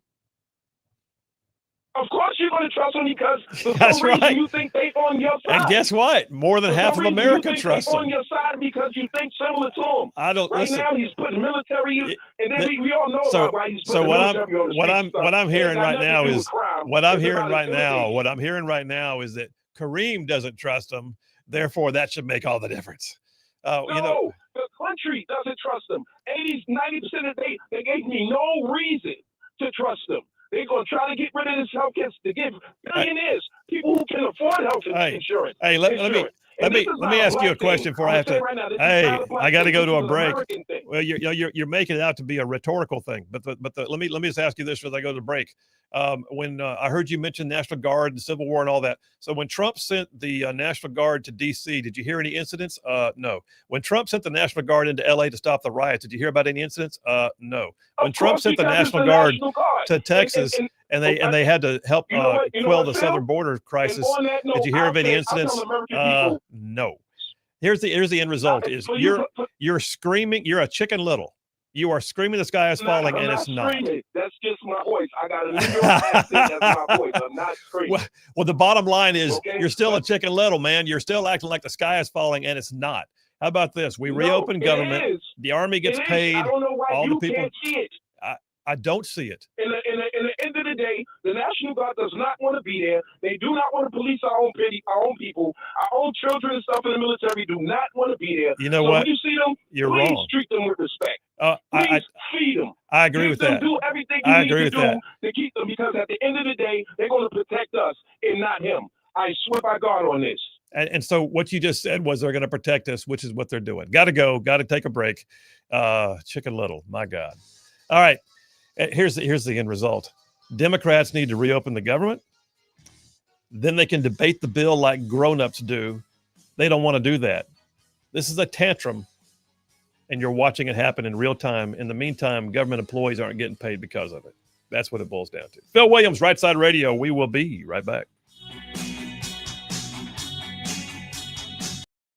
And that was about the time I got out and all this happened right then. So I could have gone back to sniper school as an instructor. Like I probably wouldn't have made it 6 months and would have been back in the SEAL teams. So I'll be honest with you. I think you just said a ton to people who might be watching this that have setbacks.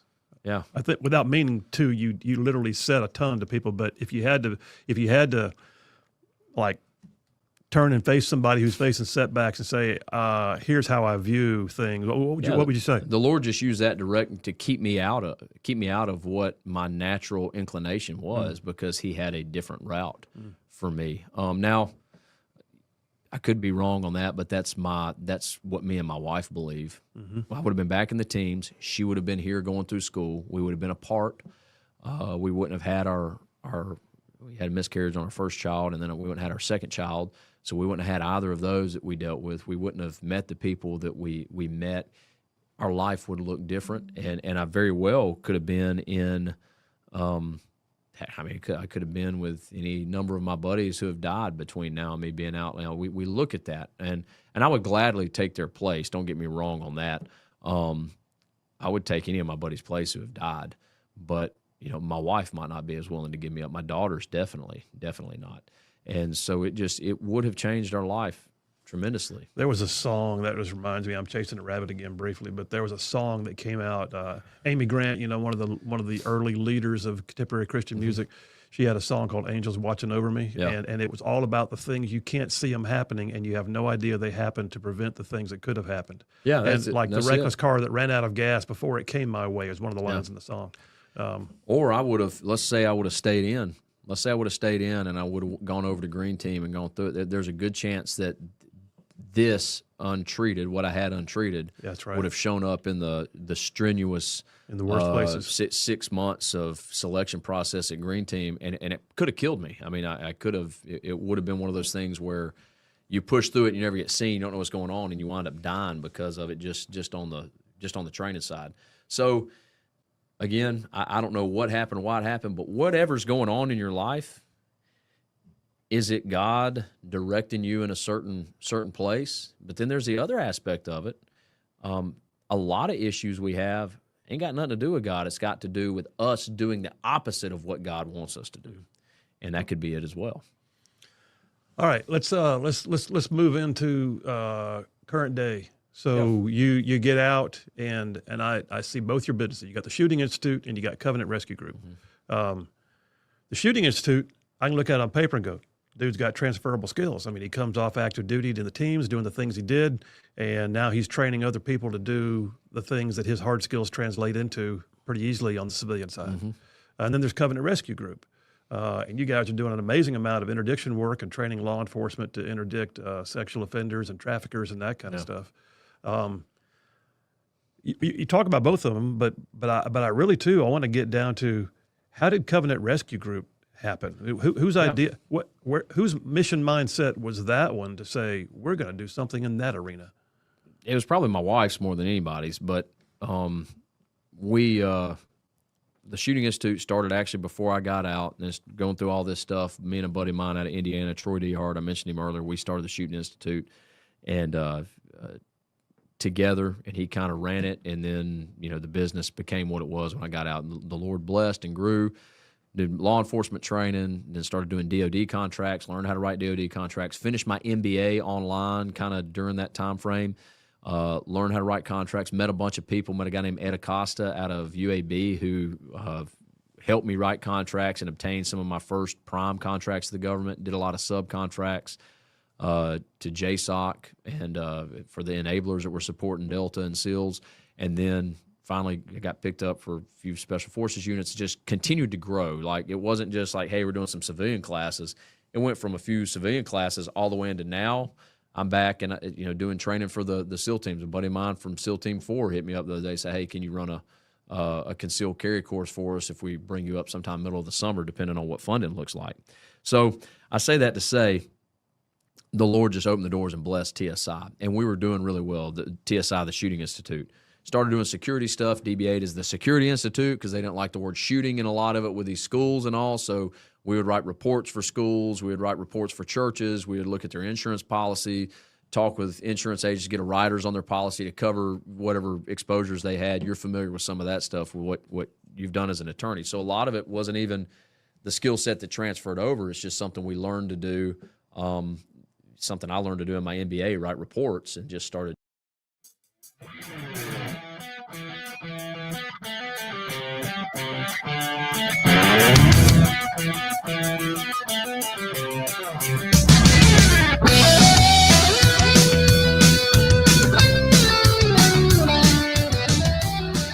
And we are back. Phil Williams, Rightside Radio, solid conservative and just plain right. Just making common sense like a superpower. All right, we got a few more minutes here coming up at the top of the hour. By the way, don't forget, we're going to have the Grand Council with a returning Dale Jackson and Jeff Poor and myself. Hey, by the way, I got some breaking news. So this is not part of the Dippers per se at all. Not at all.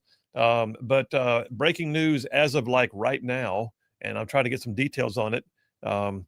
Justice Department has indicted New York Attorney General Letitia James. So that's rather huge. So no, it's a different one. It's a different story. What are the details? I mean, she's been indicted on mortgage fraud. Let me back up. Letitia James, let's don't forget who she is. She's the Attorney General for the state of New York. She ran for office. Literally, her campaign speeches were, "I'm going to get Trump. If you'll elect me, I will get Trump."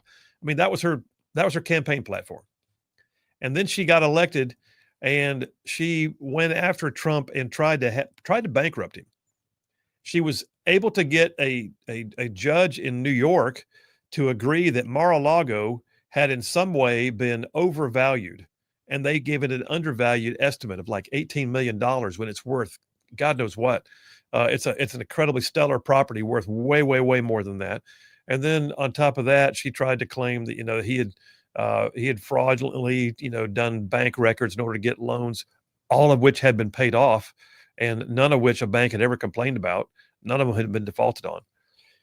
She is now being indicted, we understand, on claims of mortgage fraud.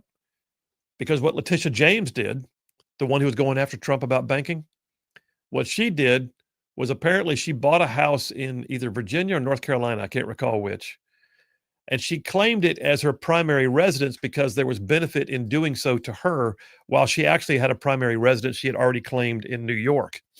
In doing that, she had to fill out her paperwork for the loan. There is mortgage fraud. What more details do you have? Well, all we know right now, this is from Fox News, is that Letitia James has been indicted by a federal grand jury in Virginia. On a criminal bank fraud charge. So it looks like just one criminal bank fraud charge. Well, I'll tell you what, Virginia's grand juries are very busy right now. That's where James Comey They is are. too. And I don't know what district this is, but I would assume, Virginia is pretty liberal. So I think the odds of her being indicted by a pretty liberal grand jury Yeah. pretty high. So, and this is I can already see it from, CNN and MSNBC about Trump going after his political opponents. This is yet another grand jury of Letitia James' peers indicting her, not Trump. Trump didn't write up the charges and say, here, go. It was a grand jury. So, from a liberal community. Yes. Yeah. What's going to be interesting to watch what happens. I guarantee you, I have not seen a statement yet from Letitia James come out. This is literally breaking within the last 20 minutes. So, be interesting to see. It will. And I tell you what, couldn't happen to a nicer person. I mean, she is really, she's one of those. I would not want to live in New York because she's the AG's. You know what I'm saying? Yeah. I mean, like I would not want to live in California because of Gavin Newsom. And I hate it when I think of a place and their politicians are the reasons why, because I've been to both. I was in New York last night. I love New York State. I went to war with guys from upstate New York who were just amazingly conservative and real solid. I lived in California. So I get it. But if you were to tell me, hey, Phil, you can take Rightside, you can take your business, you can go anywhere you want to, you can practice law in whatever state, I would not go practice in those states because of their elected officials. Yep. She being one of them. She's an awful individual. Whoever heard, in fact, I think this ought to have been an ethics complaint. She ran for office on the idea of I will get Trump. She didn't have a cause of action. She didn't have an indictment. She didn't have an investigative staff. She had a campaign. That's all she had. I'm going to get Trump if you'll elect me. And that's what she did. She made it her mission in life to go get Trump. Just like Fannie. Just like Fannie Willis. Yeah. So how's Fannie doing right now, by the way? Not good. But I find it funny that, they always claim that you're doing actually what they are guilty of. So I find it funny that Letitia James was going after Trump for fraud, and she's actually the one that's going to get indicted over fraud. Yeah. And then we had Fannie Willis down in Georgia getting indicted on charges that Trump had abused his office and was weighing in to influence elections and to otherwise abuse the power of the presidency, when what she was doing was abusing the power of the DA's office, lying about having an affair with her lead prosecutor, who, by the way, wasn't even a prosecutor. He was a divorce attorney she brought in and paid him twice what anybody else got. And then they went on trips together using public funds and then lied about it. It's like a Hallmark movie turned bad. Yeah, exactly. Anyway, I don't watch Hallmark movies, by the way. Just because I said that doesn't mean I watch them. My grandparents were all on Hallmark. That's the only time I watched them. Okay. All right. That's acceptable. If your grandparents do it, it's always Yeah. okay. But I would not go home and say, hey, honey, let's watch a Hallmark movie. Yeah, me neither. Okay. All right, good. Okay, our manhood is still intact. All right, we're taking a break. We're coming right back. It's time for the Grand Council with my brethren, Dale Jackson, Jeff Poor, and just little old me. Y'all stay tuned. We'll be right back. Folks, Phil Williams here. I want to remind you that Inspire Advisors is one of our sponsors, and they are doing amazing work. Look, I know this audience. You're the kind of folks who believe in standing up for your principles. You're good stewards of your resources. But what if the companies you were investing in don't reflect your values at all? Well, that's why you need to meet Paul Breyer and his team at Inspire Advisors. Because Inspire Advisors, they are experts in the field of biblically responsible investing. They can help you grow your bottom line while also be proud of what companies you're investing in. Inspire Advisors, check them out. Their website, www.moneypatternwealth.com, and tell them you heard about it on Rightside Radio. With different schools and different organizations, and in that process somehow got involved with anti-human trafficking work with Operation Underground Railroad, and from there did some work with them. From there, got involved in some more anti-human trafficking work with a ministry called Far Reaching Ministries, run by Wes Bentley out in California. And finally, my wife said, we had people just giving us money. I mean, like literally, when I say I got guys writing us checks for $10,000, $15,000, $5,000, and I was like, what do I do with this money? These guys, I give them an invoice for it from TSI. So I took it to my CPA. He said, y'all need to start a nonprofit. Nonprofit, yeah. My wife's heart was for it. She says, if I'm going to let you leave to do anything, this is what I want you leaving to go do. Because I still had options to go back to the agency to do work with them, the DA or the CIA, different opportunities that presented themselves. Went and interviewed for a job up in D.C. and they said, hey, if you're willing to move here, you've got the position to be a blue badger, I guess is what they call them. And my wife was adamantly against moving to the D.C. area. So we just kind of stayed the course on what we're doing. The Lord opened the doors and said, if you're going to leave, if you're going to do these deployments and stuff again or go to different places, I'm down for this. We had kids at the time. And so that's kind of what got us into starting the nonprofit. So both businesses still run concurrently? Oh, they still run? Yes, sir, they do. They still run concurrently, yeah. And do they compete with each other on a regular basis? No, not at all, because, CRG was born out of TSI. Okay. Because we had to use TSI to fund it and do a lot of the work. Now CRG could probably run on its own, but the for-profit company, we have a lot of licenses and a lot of stuff that CRG uses that CRG can't have. Does that make sense? Yeah. Still maintain my law enforcement credentials at the time, and then we somehow tapped into stateside work, and that's what we've been doing ever since. And that was because of COVID in 2020 arena. Covenant Rescue Group's just a strict 501c3 nonprofit. Doesn't cost the agency anything. We run on donations and grants and all that stuff, but primarily a donor base, a grassroots effort to make sure that law enforcement agencies get the training they need to impact, in particular, sex trafficking, even more particularly child exploitation. So that's what we do with Covenant Rescue Group. TSI is just a normal for-profit company. We do firearms, CQB, all that. So if I go work for an agency for TSI, they got to write me a check.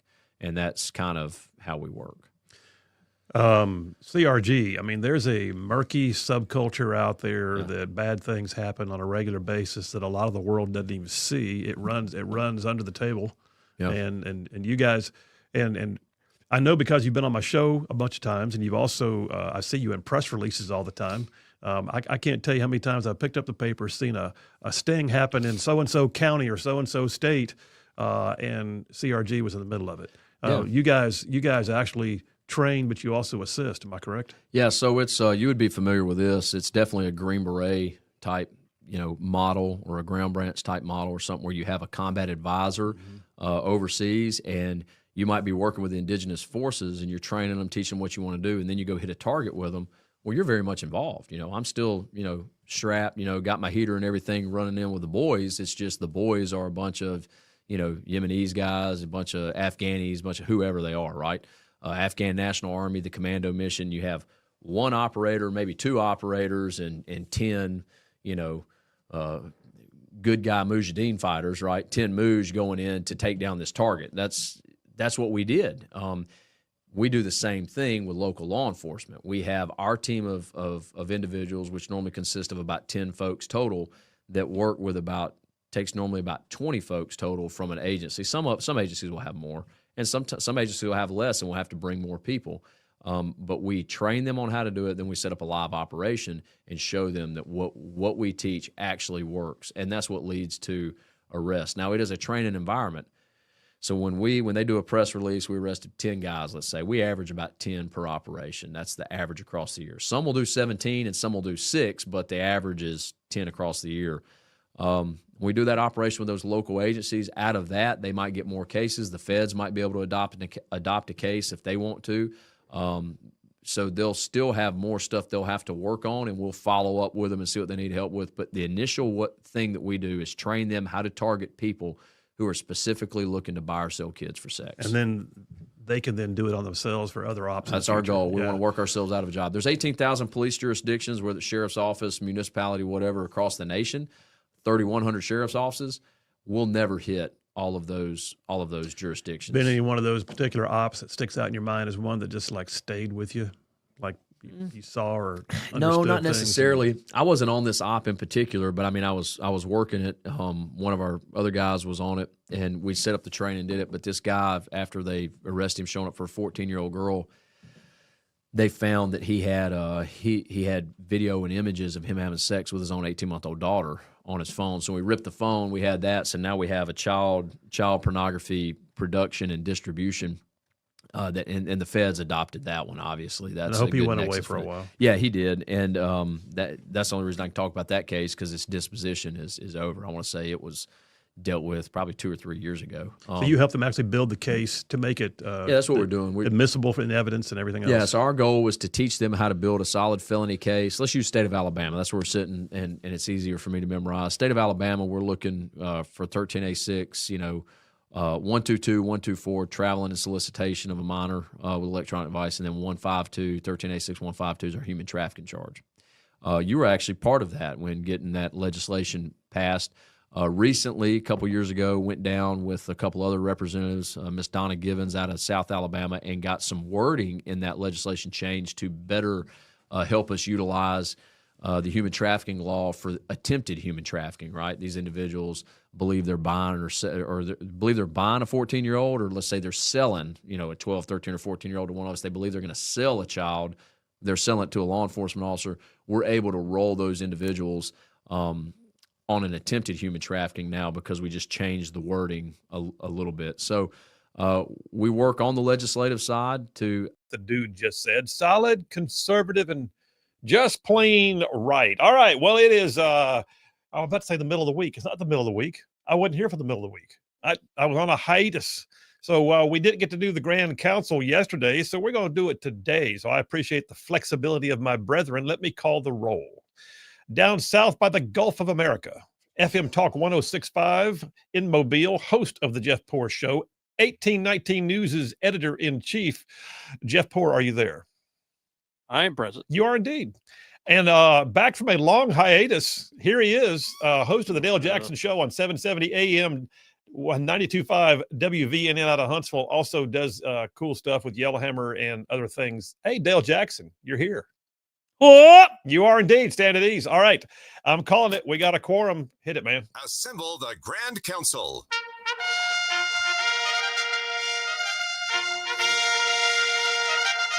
All right, there it is. All right, so Dale, we've missed your frog strangling voice for the last couple of weeks, so I'm gonna let you go first, man. What you got? So Donald Trump is apparently single-handedly indicting people, like Letitia James. He's doing it all by himself. All by himself. No laws have been broken. He is solely just an indicting monster who's going out and doing all the things that he's not allowed to do, and he is the absolute worst person that has ever lived. How come when he was being indicted, it was never Biden foe, Donald Trump indicted by Biden's attorney general? How come we never get that? Or DOJ? How come we never saw that? Well, Jeff, you first. I think you know the answer. These like self-answering questions, but I mean, I don't know. Are they selectively prosecuting people because as retribution? It's sort of this. It's not a great cycle that we're in right now. If this is going to be the way it goes, but I mean, we can't have two playbooks in this country. No, we can't. I mean, if this is the way they're going to play, then we have to play that way too. And that's a fair point, and they don't want to hear that, but it's a fair point. And I don't at this point, I don't think we can call it lawfare because we do appear to have actual grounds. Letitia James lied on her mortgage documents. If it's not real, it'll go away pretty quick. James Comey's going to file a motion to dismiss. Those are rarely granted, but I do anticipate that it's going to be a fairly quick trial. We're talking about maybe 3 days is what they're saying right now, and they're setting it very speedy trial, by the way. It's going to be like January 5th, so he's not wasting time. But here's the bottom line. You've also got the transparency to add to this. It's not just that we're finding out and we're indicting. We're also finding out, like through investigative means, like the bugging or the monitoring of our phones of U.S. senators. Other things that are coming to light, like finding batches of documents tucked away in the burn rooms of the FBI. All said and done, I think we're just uncovering stuff, peeling back the layers of the onion. And the Democrats are hating the idea that the light of day is being shown on some of this. It's your own question, Dale. What do you got? Yeah, I think Jeff's right. The question was pretty evident when I asked it. But I just, for me, I look at this and I kind of wonder why in the world the media puts themselves through these situations, because they can put someone on that desk with them. I don't know, Phil Williams or something, who's just going to eat them up on CNN when they do this kind of stuff. And it seems pretty simple to poke holes in this and to say that Donald Trump stood up at a luncheon, I think on election day in inauguration day in 2017. And he looked at the Clintons and he's like, we're good. We don't got to do anything. And they were all, BFF. And he was just being a BFF and saying, we're not going to go after you. And then as soon as he was out of office, they tried to kill him. I mean, and literally at one point, but it just, Jeff said, it's a bad cycle we're in. They're going to have to stop first, I think, because Donald Trump made it clear retribution was coming. And they're saying retribution's coming the other way. I think it's also real evident that Donald Trump can be your best friend. He can be your absolute best friend. He can also be your absolute worst enemy. you choose. That's pretty much the way he lays it out. Next question, Jeff Rowe, what do you got for us? The fourth annual, I know I'm going to butcher this, but the fourth annual Dia de los Muertos Festival in downtown Decatur has been canceled due to concerns about ice. What will you be doing that day instead on November 1st, Dale Jackson? I didn't know that. The Hamana Taco Burrito Festival is what? Is canceled? So this is like the Day of the Dead festival, right? Yes. Oh, is that what it so is? They Okay. canceled it because of the fear of ice. And I got to tell you, I love it. I absolutely love it. It's just, what a self-report. I mean, what a self-report. You're telling on yourself. Yeah. Every single one of these stories where ICE is coming in and going after people who aren't illegal or turns out to be false. The zip tying stuff turns out to be false. All these stories are false, but they get their headlines and they go from there. So if you want to cancel that festival, go right ahead. I think that's fine. And it's a stupid thing and everybody knows it. They're trying to send a message, and it's a message that I hear and I go, it's pretty funny. I heard they're also they're closing off all Home Depot parking lots. There's not going to be any more parking lots at Home Depot. That's happening too. Have you seen the videos of the soccer moms chasing ICE around going, they're just here to work, like screaming at them, show me your face. And they're like yelling at them in the parking lot of the Home Depot. It's absolutely asinine. So, did they cancel that? Well, first of all, I would bet part of it was a lack of participation, but they needed a good excuse. So there's that. And then the lack of participation is not all related to ICE. But the other piece of this, though, is if you're here illegally, then you're probably not going to be gathering in the square right now. And that's good, actually.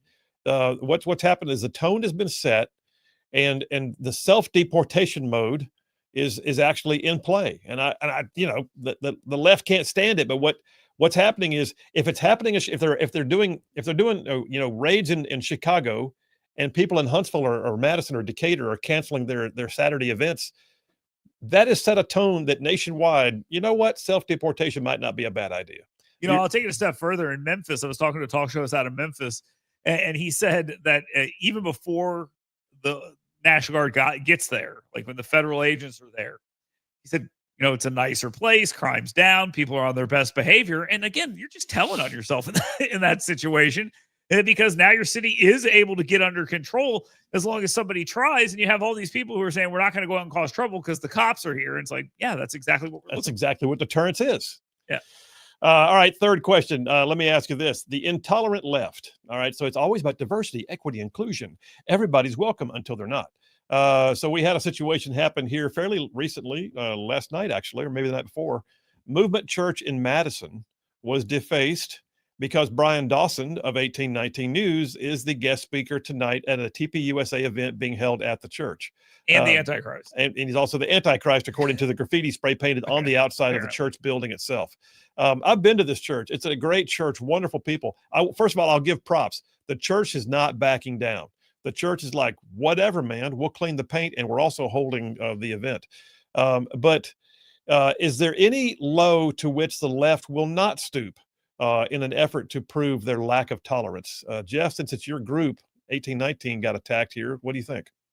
We look at remember back in June, Marjorie Taylor Greene event, and they had kind of similar graffiti. I was there. I think you have a serial graffitiist in Madison County, probably indivisible, whatever, running around. I don't know. Like we got a bunch of attention the first time around. We'll do it again. Eventually they'll catch this guy, but just kind of silly tactic. The intolerant left, Dale, your thoughts? I think it's probably the same person. It looks the same. We're doing the same stuff, and I hate this because what they're trying to do is keep people from having conversations and trying to scare them away.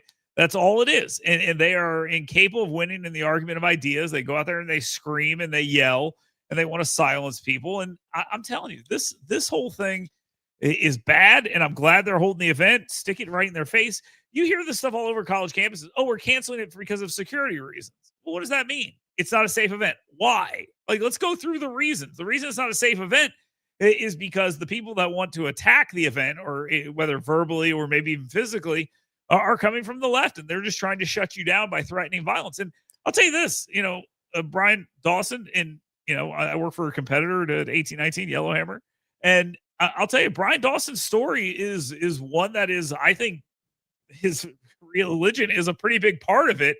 He's the perfect person to speak at a church.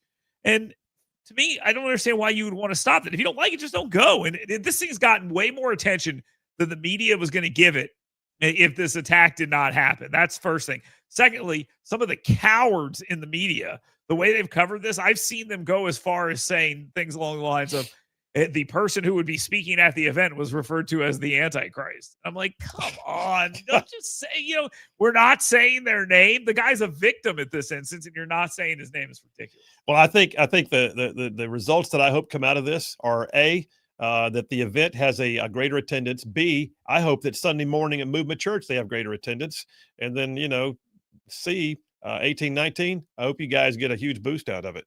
And that's the way it should be, because we cannot let the left have its way by doing crap like this. All right, we're about to go to break. I got to say before we go to break, though, now that we're all three on video, I noticed that Dale has a lot of gray hair in his beard, and Jeff drinks Perrier during Grand Council. I did not know this about y'all. It's Pellegrino. Oh, it's Pellegrino. I'm getting old. All right, we're taking a break. Phil Williams, Rightside Radio. Y'all stay tuned. We will be right back. Adding laws, I don't think we need to add anything. We just need to, use what we got. You're familiar with that as a legislator, and sometimes hone what we have absolutely to make it match what we're trying to do. As technology grows, we've got to grow as well. So that's what we do. We work on the legislative side, and that end we work with law enforcement though to train them how to successfully use the legislation we have in place to make successful felony cases against people that are buying or selling kids. So between TSI and CRG, which one takes up more of your physical time? Oh, CRG for sure. Really? Yeah, CRG for sure. Which TSI still takes up a good bit of my time. I still teach, but I got a bunch of guys that work for me there as well that I can put on a job and that can teach. And then some of the jobs I have to specifically go on, or there's a couple of guys I have that they have to specifically be involved. But other than that, TSI just it's pretty easy to keep running. I mean, it's pistol, carbine, CQB. It's what we do. A little bit of explosives every now and again, sniper stuff, but it's shooting, clearing, all that stuff. CRG is constantly morphing into a new thing. I'm going to go to a meeting here in just a few minutes when I leave here on another style of operation that we're working on, and we're going to fly out. We've been invited out to an agency that's doing this style of operation next week to see what they do, to see how we can implement that in our training for these other agencies that we're going to. That's awesome. So, well, I would imagine, I mentioned a minute ago, has there been one that stuck with you? You talked about that guy.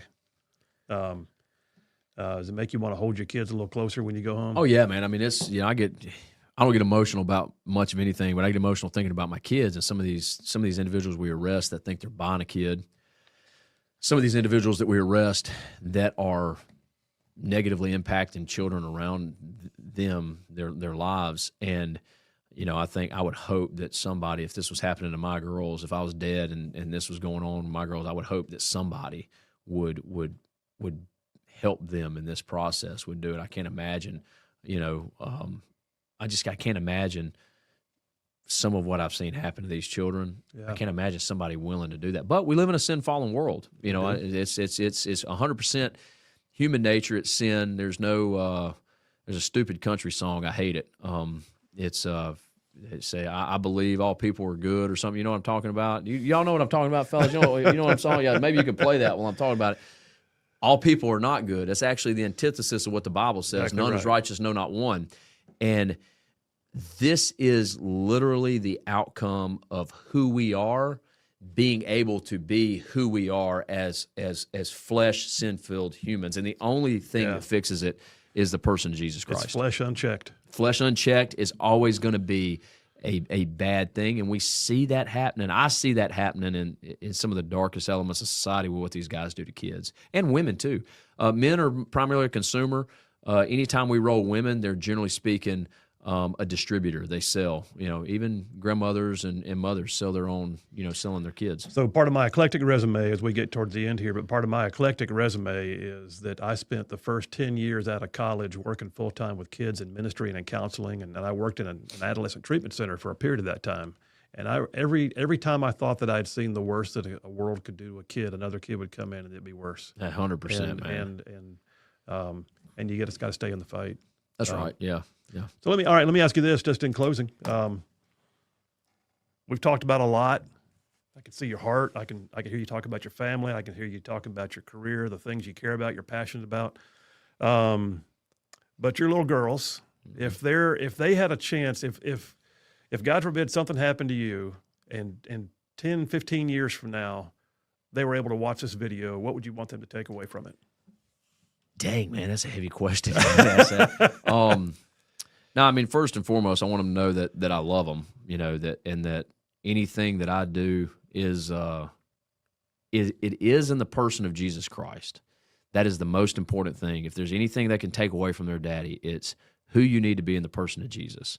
And hopefully the life that they've at least seen me live has been one that has elevated Jesus, not me, not my stories, not all the SEAL team stuff. All right, that's all cool. I want my girls to say, yeah, we're proud of who our daddy was, but pride comes before the fall. Don't be proud of daddy. Be proud of who daddy was in Jesus. Be proud of Jesus. And as Paul said, I hope that they can mimic me as I mimic Christ. That's my hope. That's what I want them to know. I love them and live in Christ. Thank you, brother. Appreciate you, man. Yeah, man. Thanks for what you do. Hey, thank you. Hey, man, you had to ask me that dang emotional question at the end. Hey, hope you guys enjoyed that one. Listen, check out our YouTube channel. Find us at Rightside Media. We're also on all of our social media platforms, and you can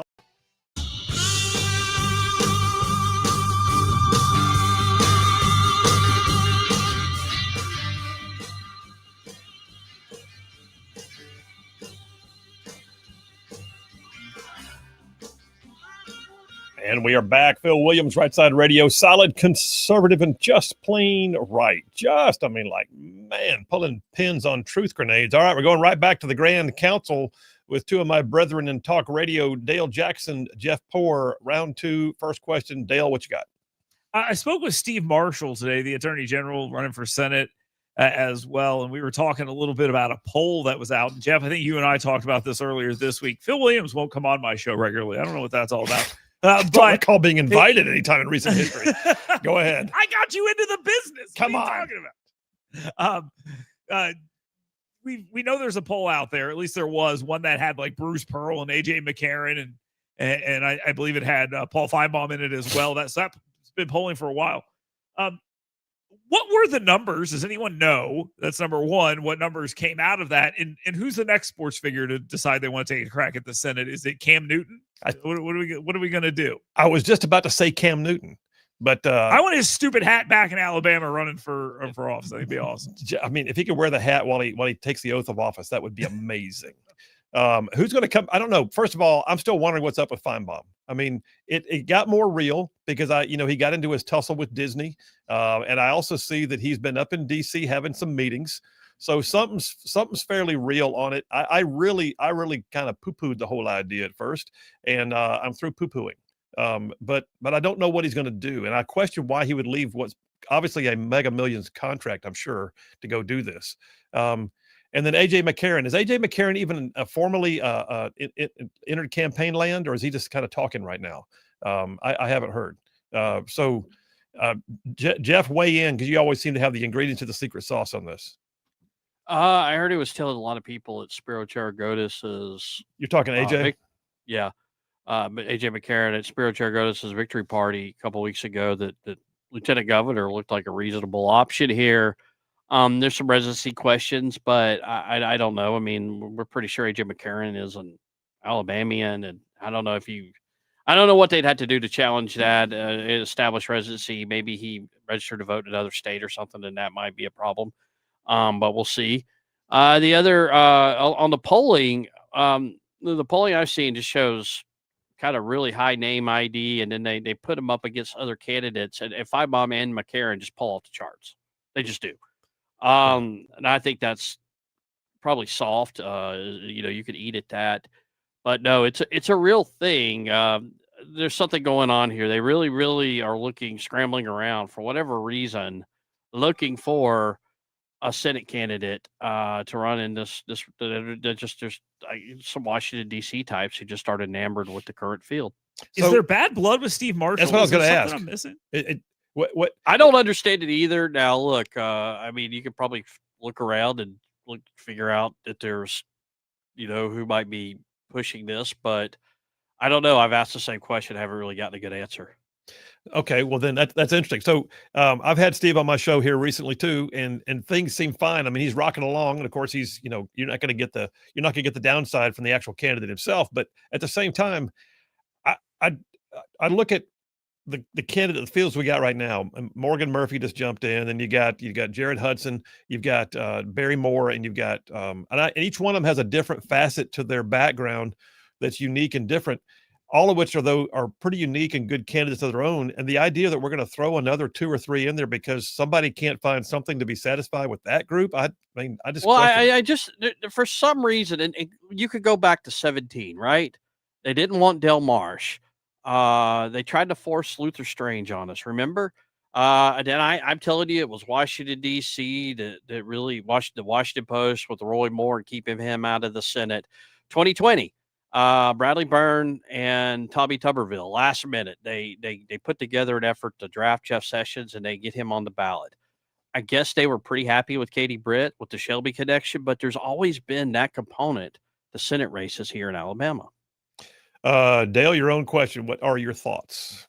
I don't know. I just want to know if you guys had seen the polls, and you say they're polling off the charts. So are you telling me if Feinbaum gets in, he beats Marshall? Like his polling's better than Marshall on name ID? Well, name ID. But head to head, he beats him. Oh, really? You've seen it? Like I said, I don't. A lot of that is there's a lot of unsure, undecided in that survey too. Who paid for the poll? Do you know who paid for that poll?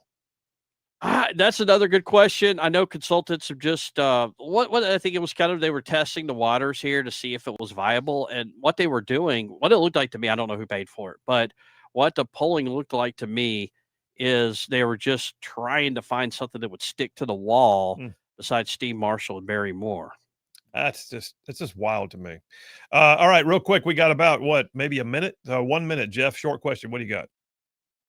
Montgomery shooting, legislature's going to move. What do you think they should do? I think the legislature is going to bring back their bill that would allow them to intervene and remove a police chief or augment a police force if they have to. And I think they're also going to authorize the governor to call up the National Guard. And then they're going to upfund policing like at the academy level and that kind of stuff. That's my thoughts off the cuff. Dale? Well, I think since these guys and the mayor brought this up are constitutional carry advocates, we're going to defund the NRA and we're going to end constitutional carry in the state of Alabama because that's the real issue here, apparently. Watch for a bill like they have in Florida where you can recall a mayor. Oh. And then what? They're going to take the entertainment district so you can't have open containers away, I believe, in Montgomery. I think that's another thing they're going to do. And I had Reed Ingram on, who represents that area down there, and said that he wants to take control of the 911 center because there are 911 calls in Montgomery, Alabama that regularly go unanswered. Holy crap. Whoa. Wow. Okay. That's awful. That's a source of liability for a city. Hell, send the National Guard to answer the phone. I mean, that's what's going on down there. Some communication specialist. They can't do policing. Let them answer the phone. All right, you guys. Dale, get some Grecian formula. Appreciate you. Glad you're back. Phil Williams, Grand Counsel. Y'all stay tuned. We'll be right back. It's at rightside.media.org. All of our content, just click subscribe, follow, or like, and we'll see you next time. Folks, you're going to enjoy this one. I just had a conversation with Brian Dawson from 1819 News, president and CEO of an up-and-coming company that is making a huge splash in the state of Alabama. But listen, you're going to be amazed by his personal story. Brian Dawson, you talk about rags to riches. You talk about somebody who's been redeemed. You're talking about a guy who is looking at life in prison, who now has an amazing family, an amazing life, an amazing testimony of how the Lord has redeemed him, and who is, oh, by the way, making a huge difference in our state. Stay tuned. Just Right podcast coming up next. Yeah, let's do a show. 1, 2, 3, hey! Brian Dawson, how you doing? Doing good. Good. I got notes, dude. All right. I'm gonna start with a sort of introduction. All right. Hit me. You was born and raised outside the state of Alabama. Spent a lot of your time in Colorado Springs. Am I right? Yep. And Derby, Kansas. Those are the two places. Does that make you a carpetbagger if you came from out west? No, west is not north. Okay. So yeah, carpetbaggers only come from the north. All right. So you're allowed. Yeah. You were a white suburban kid, Correct. but your parents divorced when you're young. I know that. I Mhm. can relate to that. But then there's this period of your life. We'll talk about it in detail here in a minute. You've been very candid in some of the other interviews and discussions I've even had with you: crime, drugs, drinking. Sure. And then there became time when you were even involved with drug cartels and other things, and spent time in prison. Yep. At one point, I know you were facing like just short of 400 years potentially in prison. But then you found Jesus. You found a beautiful woman. You found purpose. You found parenthood like 7 times. Correct. It's the number of completion, Phil. Oh, well, there you They go. say perfection and completion. Speaking of which, we're going to get to the initials of all your kids' names too, which is very cool. And then now it's radio, media, 1819 News, president and CEO. So let's start. All right, let's just talk about it. Yeah. Early childhood, dude. How did you get to where you went? Yeah. So interesting thing. I always like to. The more I learn about people and get to know people and everything, I realize who they are, where they're from, who their parents are matters a lot. And I also think, well, I'll just kind of go into that. So my dad is from West Monroe, Louisiana. He is a swamp redneck. He grew up with Phil Robertson. Duck Dynasty. Duck Dynasty, okay. Yeah. Phil was about 7 years my dad's senior, and so Phil was the camp counselor at Camp Chioka in Louisiana. And so, my dad was like 10 and Phil was like 17 at the summer camp or whatever. But my grandma, Memu, as we call her, Betty Dawson, taught Sunday school with Miss Kay for 30 years at Whites Ferry Road Church of Christ in West Monroe, Louisiana. So I say all that because it's neat on one hand that my family is close with their family or whatever, but also to give you, like, everybody knows the Robertsons and the swamp redneck thing, right? Like, they're swamp rednecks with money. But prior to them having money, there was a saying in West Monroe that the only people that were more poor than the Dawsons was the Robertsons. Okay, and the Dawsons was po, like they were super poor. Okay, I would joke and say They changed that over time. Yeah, so they did. My dad not so much. That's okay though. Went the middle class route, but my dad, swamp redneck from Louisiana. Grew up. I always say back when poor people were skinny, had to hunt for food, garden, like so. That's that side of my family. And then on the other side, there's my mom. My mom, and we'll kind of get into a little bit more of her background later in the story as it's pertinent. But she was the daughter of a state senator in Colorado, Colorado Springs specifically. And so my grandfather was a state senator. He ran for governor. He ended up running for Congress against Joel Heffley in Colorado. That was the only politics I was around for. All that happened before I was born, except for the run for Congress. And he has a country club background, right? And so you mix this swamp redneck with this country club, and this is where you get this amazing pedigree that sits before you. Had this sort of Romeo and Juliet feel to it. Yeah, I guess so. But that I really do think that plays a lot into who I am and how I go about things, but for better or for worse. But yeah, so they couldn't have been more different, and they got divorced when I was 2, right? Like who didn't see the writing on the wall with that one? So they got divorced when I was 2. Hey, all you Rightside ruffians out there, you are listening to Rightside Radio, solid conservative, just plain right.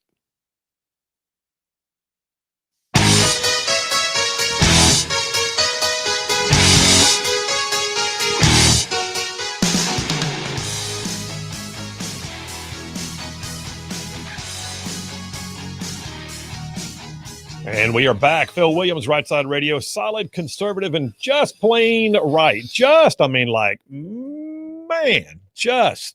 covering down on some major ground across the southeast U.S. of A. Y'all, I'm talking about this show. This show. I mean, it goes like y'all from Huntsville back over to Chattanooga and from Tuscaloosa back over to Gadsden, all the way down from there to that loveliest little village on the plains we call Auburn, War Eagle, and then straight across the line from there to what we call, once again, Fort Benning. Benning! Home of the airborne. And then, oh, by the way, big old patches of North Georgia, Mississippi all thrown in just for good measure, and that's just the radio. Then there's all y'all out there in the whole wide world going to the World Wide Web, live streaming the show every single day. Places like X, YouTube, Rumble, Facebook, our website, rightside.media.org. And then, oh, by the way, you podcasters who just catch the show after the fact, but there's like hundreds of thousands of downloads of the podcast of the show. All I'm saying is, you guys, I do that kind of thing every like 2 or 3 times a show to make sure that we can tell. So wherever you catch this show, just know this: it means the world to us. We appreciate you. You're the reason why we do it. So there. I got a bunch of text messages I'm going to catch up on, and thank all y'all participating. 833-687-4448. That's 833-68-RIGHT. Y'all text it, call it, same number for both. Let me tell you, though, tomorrow you're going to want to tune in. I believe we're going to do it as hour number 2. I've got State Representative Mark Gidley. Mark Gidley, I've known Mark for years. Mark Gidley is an amazing guy, a wonderful guy, a quality individual. Well, State Representative Mark Gidley just went with several other state leaders to Israel. And, of course, this was prior to the peace agreement being announced today. They just got back, I want to say last weekend. But he was there. You're talking about going to a country that's at war, and they met with Netanyahu. They met with business leaders. They met with leaders in the Israeli government, and they just basically met with people. I want to hear from Mark Gidley what it was like on the ground to be at Israel during a time of war, and what were the thoughts, the feelings, the sentiments that he picked up. So Mark Gidley is going to be in studio hour number 2 tomorrow. Plan on that. Be with us. But you're going to want to hear State Rep Mark Gidley talking about just most recent trip to Israel. The other thing I will tell you, too, is last night on CNN was a hoot, man. Last night on CNN was like, it was Thunderdome at times. It was like, getting in the mix and just like wearing each other out. And I am pretty sure, I feel like conservatism came out on top last night. There were 2 of us, and then at one point there was actually 3 that I think were fairly conservative. Me, Brianna Lyman from the Federalist, and another lady who was there, whose last name escapes me, as Hagar, and I forgot her last name. She was Shamari, I think. Yeah, she was on the foreign policy during Obama over Israel and Syria. She actually worked for the Obama National Security Council. She also worked for one of the Bushes. Okay, and she's got a very conservative mindset. Well, she talked a lot about the peace deal. Yeah, and she was great.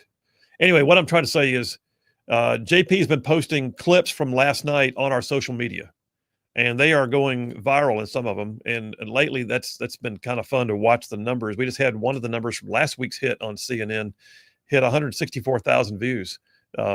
So that being said, we had one of them hit 1 million.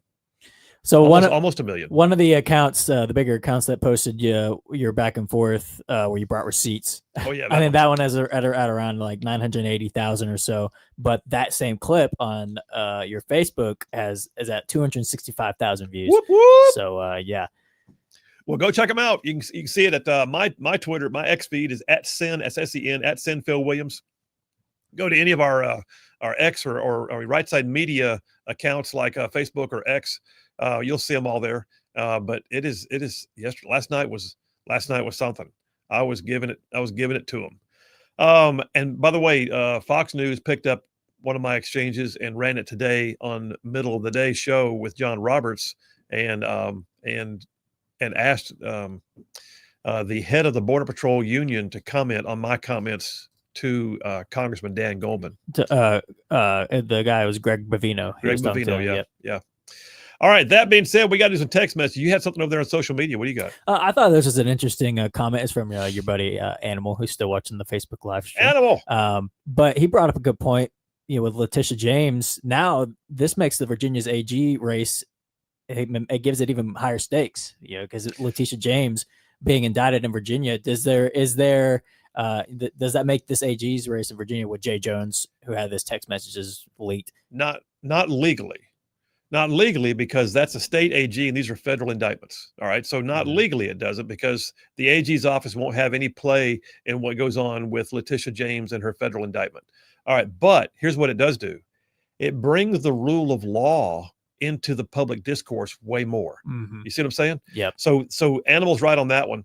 It brings the rule of law into the headline category, maybe more so than it would, because before that you were debating who could do what, and half the state doesn't even know what an attorney general does. Yeah, exactly. And then, but now you've got the attorney general of, that state up there did this, and now we got an attorney general down here who just texted the other day about shooting the Speaker of the House and watching his kids die and calling his children fascists. Yeah. And that guy, we can't have a criminal in New York, Letitia James. Remember her? She's awful. Yeah. Oh, we can't have a criminal down here.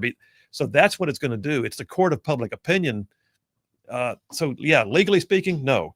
Court of public opinion, very likely. By the way, I'll just say this too: Jay Jones is still out fundraising, shaking hands with people, putting on his best face as if he wasn't just caught fantasizing about Republicans getting killed. And that's the part that's really frustrating, because they'll smile right in your face and say, "Hey, Unreal. how are you?" And totally is just going to ignore the fact that he was just outed as somebody who's having those fantasy. He's fantasizing about Republicans getting killed. So yes. So for those of you who haven't heard it, the guy who is the lead candidate as a Democrat for Attorney General of the state of Virginia, text messages were uncovered where he was texting with someone that he fantasizes about double tapping the Speaker of the House 2 rounds to the head, and then doing it in front of his wife and children. And then also that the wife and children would die, and that the children are just little fascists anyway. And that kind of thing. I mean, I get when you can be having a private conversation with somebody and you're like, man, I wouldn't vote for that guy. Man, I can't stand that guy. Man, that guy did these things. That's way beyond normal conversation. That's a sick mind who's going to talk like that. Even if he would never act on it, the fact that he would say those things, in my opinion, disqualifies him. It should, but I think that tells you to stay at the Democratic Party if he still has backing from the Democrats and doesn't feel the need to drop out. So I'll just say that. Yeah. Wow. Whew.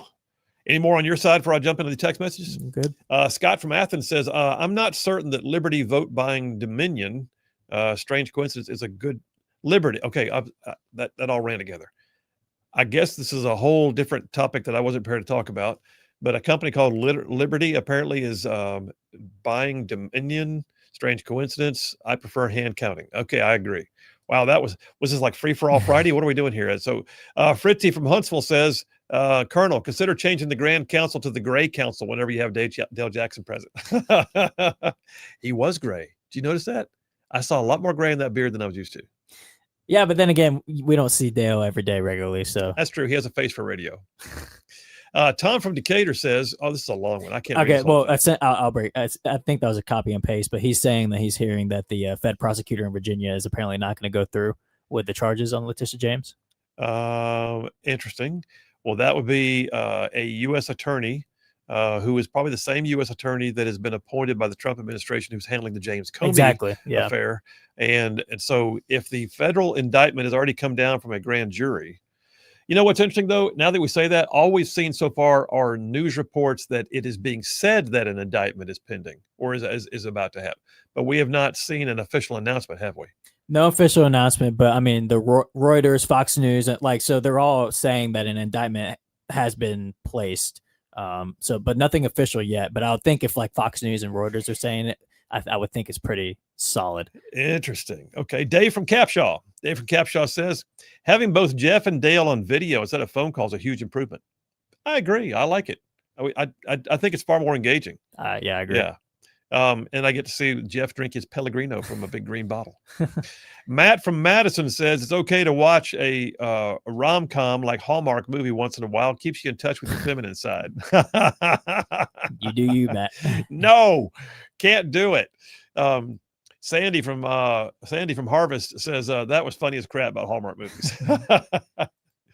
And then John from Harvest says, I'm sure that Kareem is a nice guy and I would get along fine with him if I ever met him. However, he just sounds like a blind partisan spouting talking points from the same sources that told him that Biden was sharp as a tack. I wish I had said that. Thank you, John. Appreciate you. Mike from Coxie, Alabama says, Colonel Phil, I'm sorry I should not laugh at Letitia James, but I can't help it. That is too funny. No, you should laugh. You should. You should. By the way, I said earlier, doesn't she remind you of Shrek? She does. She reminds me of Shrek. Yeah, that's little awful. bit. That's mean of me. I'm sorry. But Letitia James and her friends laughed about the Trump situation, so I think it's fair to laugh at when she's getting caught. Just saying. Okay. Mark from Red Bay says, tell Kareem I trust the Republicans. I wouldn't trust a Democrat if they told me the sky was blue. Perfect. Brian S. from Huntsville says, I believe Kareem is lost. The Democrats could say that they were completely right in the 1800s and should restart the chattel slavery of black people, and he would be the first in line to give up his freedom. How dare Republicans continue their history of promoting equality and freedom no matter what a person's race is. Brian S., prescient text, my friend. Stephen from Huntsville says, did you guys hear about the church that was, yes, I did. I talked about it a minute ago. That was during Grand Council. I was saying that Movement Church in Madison was vandalized last night with graffiti saying thing like on the building, like painted on the building, that Brian Dawson of 1819 is the Antichrist, and beware what he is selling or something like that. I forget what it, but anyway. Beware his falsehoods. Beware his falsehoods. Okay. Anyway, that church is hosting a TPUSA memorial event tonight, and Brian Dawson is the speaker. Oh, there you are, putting it up on the. Thank you very much. Yeah, that's so crappy. By the way, that's a church. There's nothing sacred anymore. Nothing. No.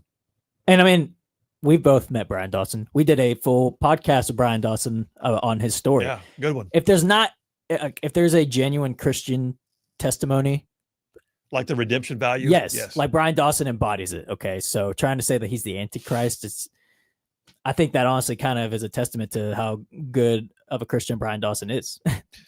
TL from Huntsville says, hey, Phil and JP, I'm still praying for Kareem. There you go.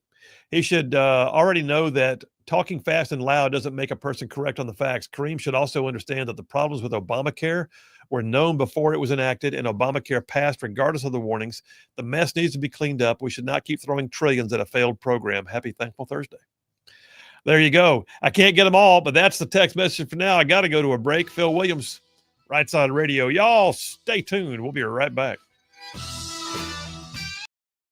With my mom, that's kind of the knee-jerk reaction of the court system. At least it was back then. I don't think it's changed that much now. The knee-jerk reaction is give kids to mom. And had they have done any type of due diligence whatsoever and looked into the situation, they would have seen that that was not the best place for me. And so when I was 2 years old, boom, I'm now living with my mom, seeing my dad every other weekend. And where were y'all living then? This was Colorado Springs. Okay. Yep. And so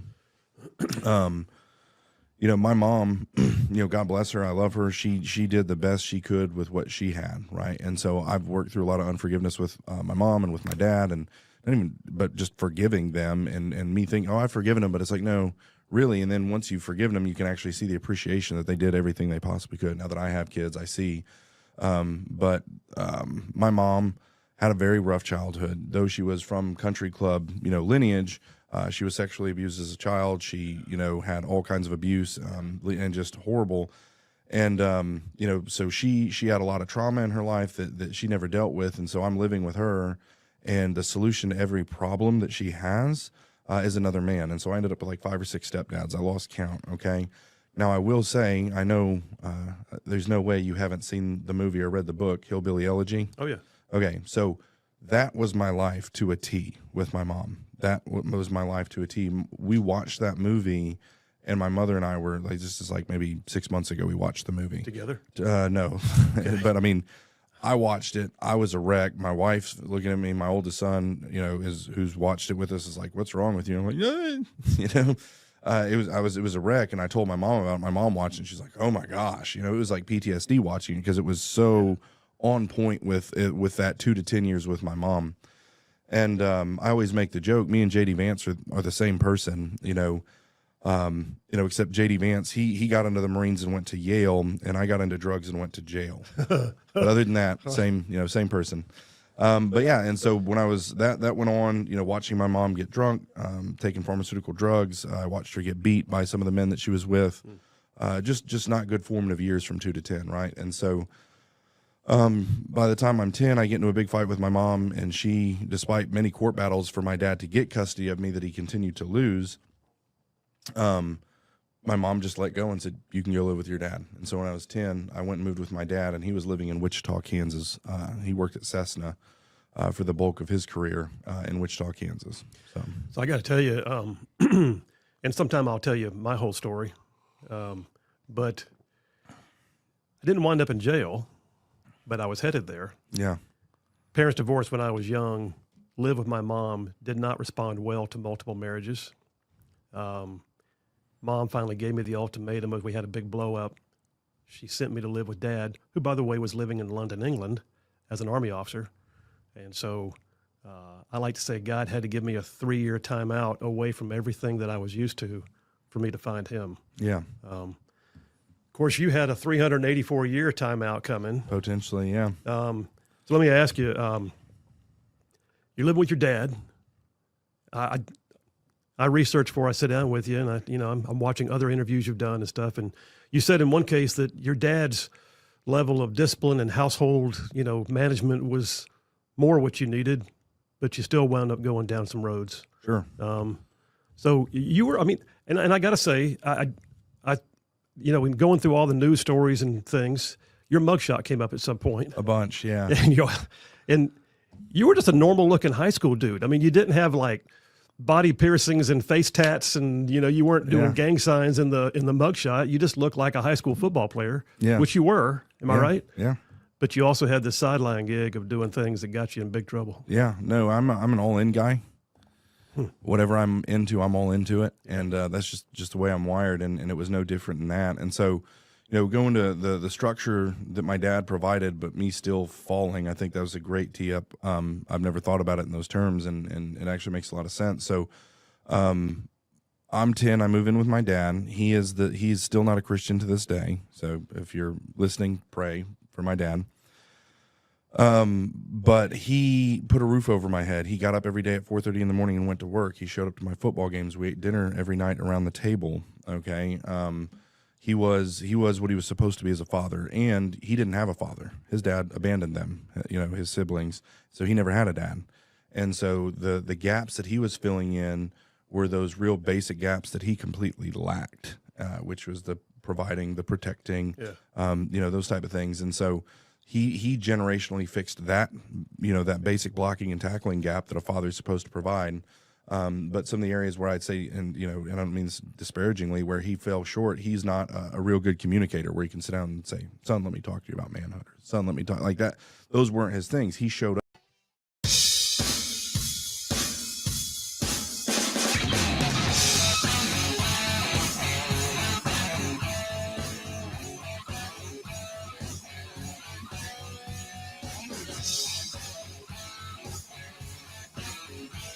And we are back. Phil Williams, Rightside Radio, solid, conservative, and just plain right.